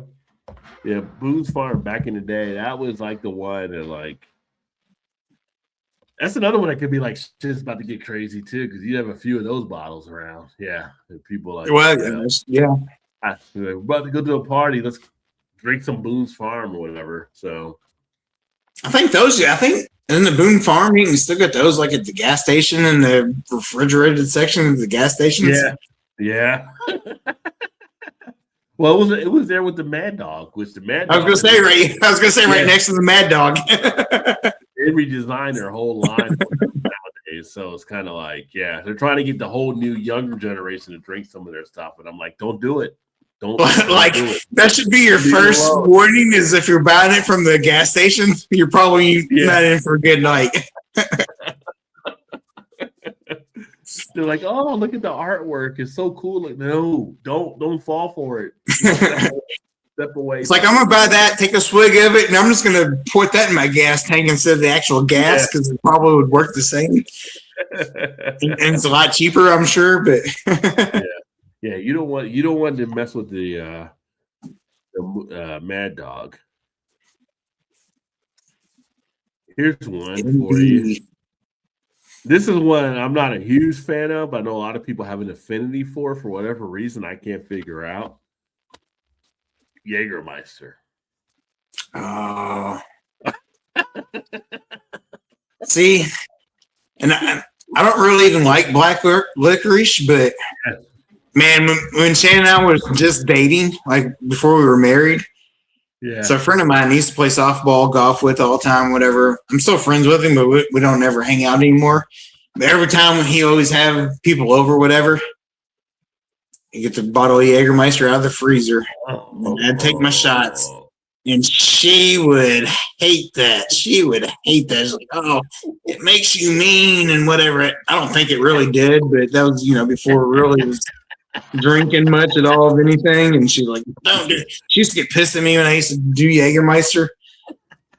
I was like, oh, but it's good though. It probably isn't, but it was good back in the day, It is. I'm going with that one. It isn't. And like I said, I don't even like black licorice, and that's basically what it was. And I'm like, I don't even like that. But I drank the shit out of Jägermeister back in the day. Yeah. So what pops into your mind for like what would you like the one word that pops in your mind with it? Like just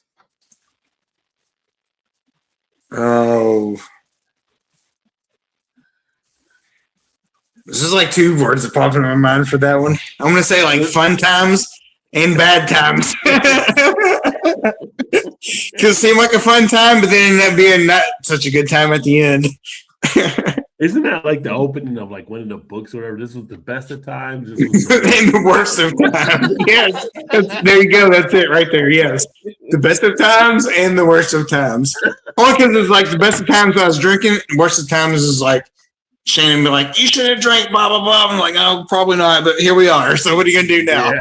What are you going to do? It's already done. So it's like the best of times and the worst. Yes. All rolled in one. Yeah. There you go. Yes. And after a while, she's like, I don't give a shit. Whatever. It's fine. Who cares? You can't put it back in the bottle. So sorry. JT says Boone's Farm was made with the virgin menstrual fluid. That does not sound good at all, Dave. I know, right? Like, oh, I passed. Just say it was something sent from the devil, and I've been okay with that. But yeah, when I was in the army, we killed a bottle of Boone's Farm on Saturday mornings before heading out into downtown Germany. Like, Americans ready to party over here. Yeah.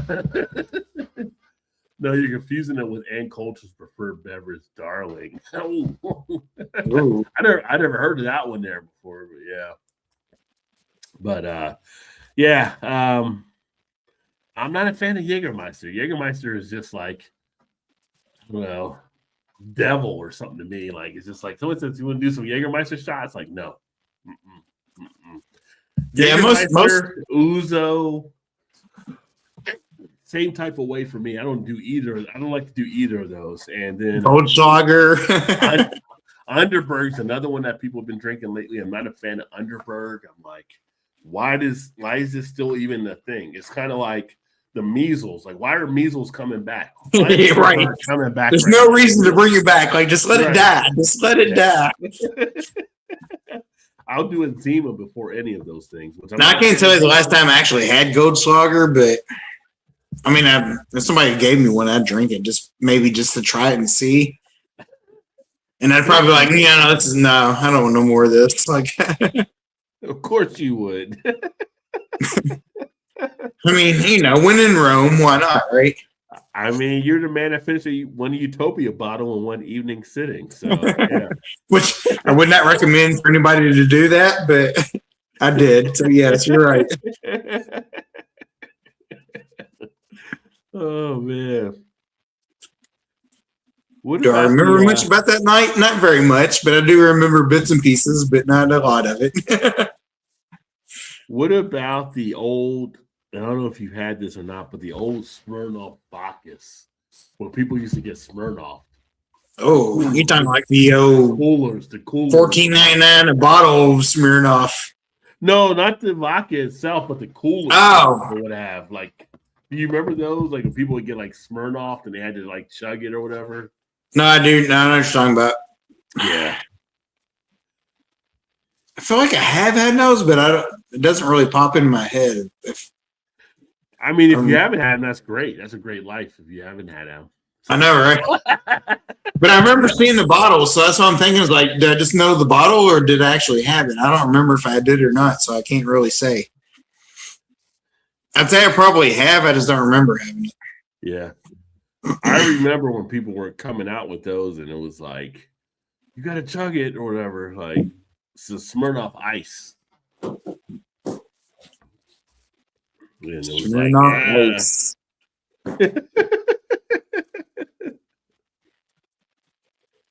I don't know why Smirnoff had ice, but I don't know. Smirnoff isn't even a premier like vodka. It's just like a cheap vodka.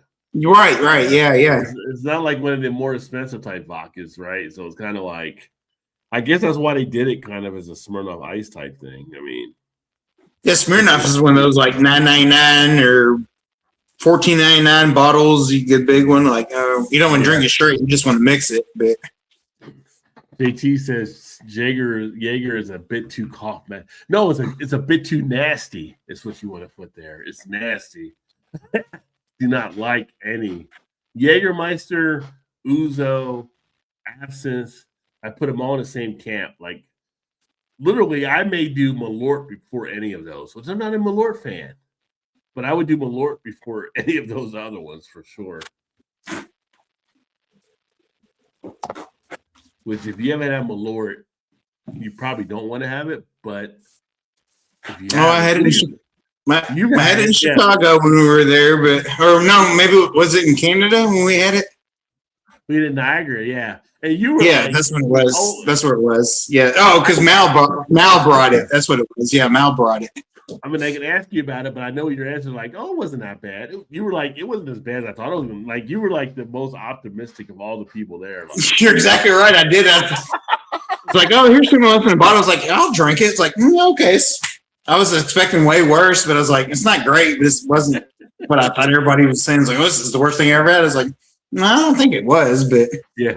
And I'm sitting there wondering, like, what the fuck is Todd drinking in his lifetime? That Malort is not that bad. Right. It's not a bad thought to have, actually. Like, what is going on right now that I'm actually seeing somebody drinking it and not really giving two shits about it? I thought I don't know. I have no idea what Todd may have drank, but apparently Malort is not one of the worst things ever. So, you're right. It's not as bad as Jaeger. I agree with you. No need to fight you on it. I agree. I would do Malort before I do Jaeger. So, I don't disagree with that either. We used to do the 3RD, rifle shot Jager, Goldslager, and Rumpelminz is another one I throw in that category. Oh, Rumpelminz. A laser shot they don't mix. F you up. Yeah, I bet they would for sure. Like, yeah, Rumpelminz is one of those ones I have with Jaeger and Goldschlager and Ouzo and Absinthe as well. Like, they're on my do not drink list. They're on the list, but it's kind of like if there was something intriguing about it, I might drink them. But I'm just saying offhand, they're not the ones I actually favor along those lines.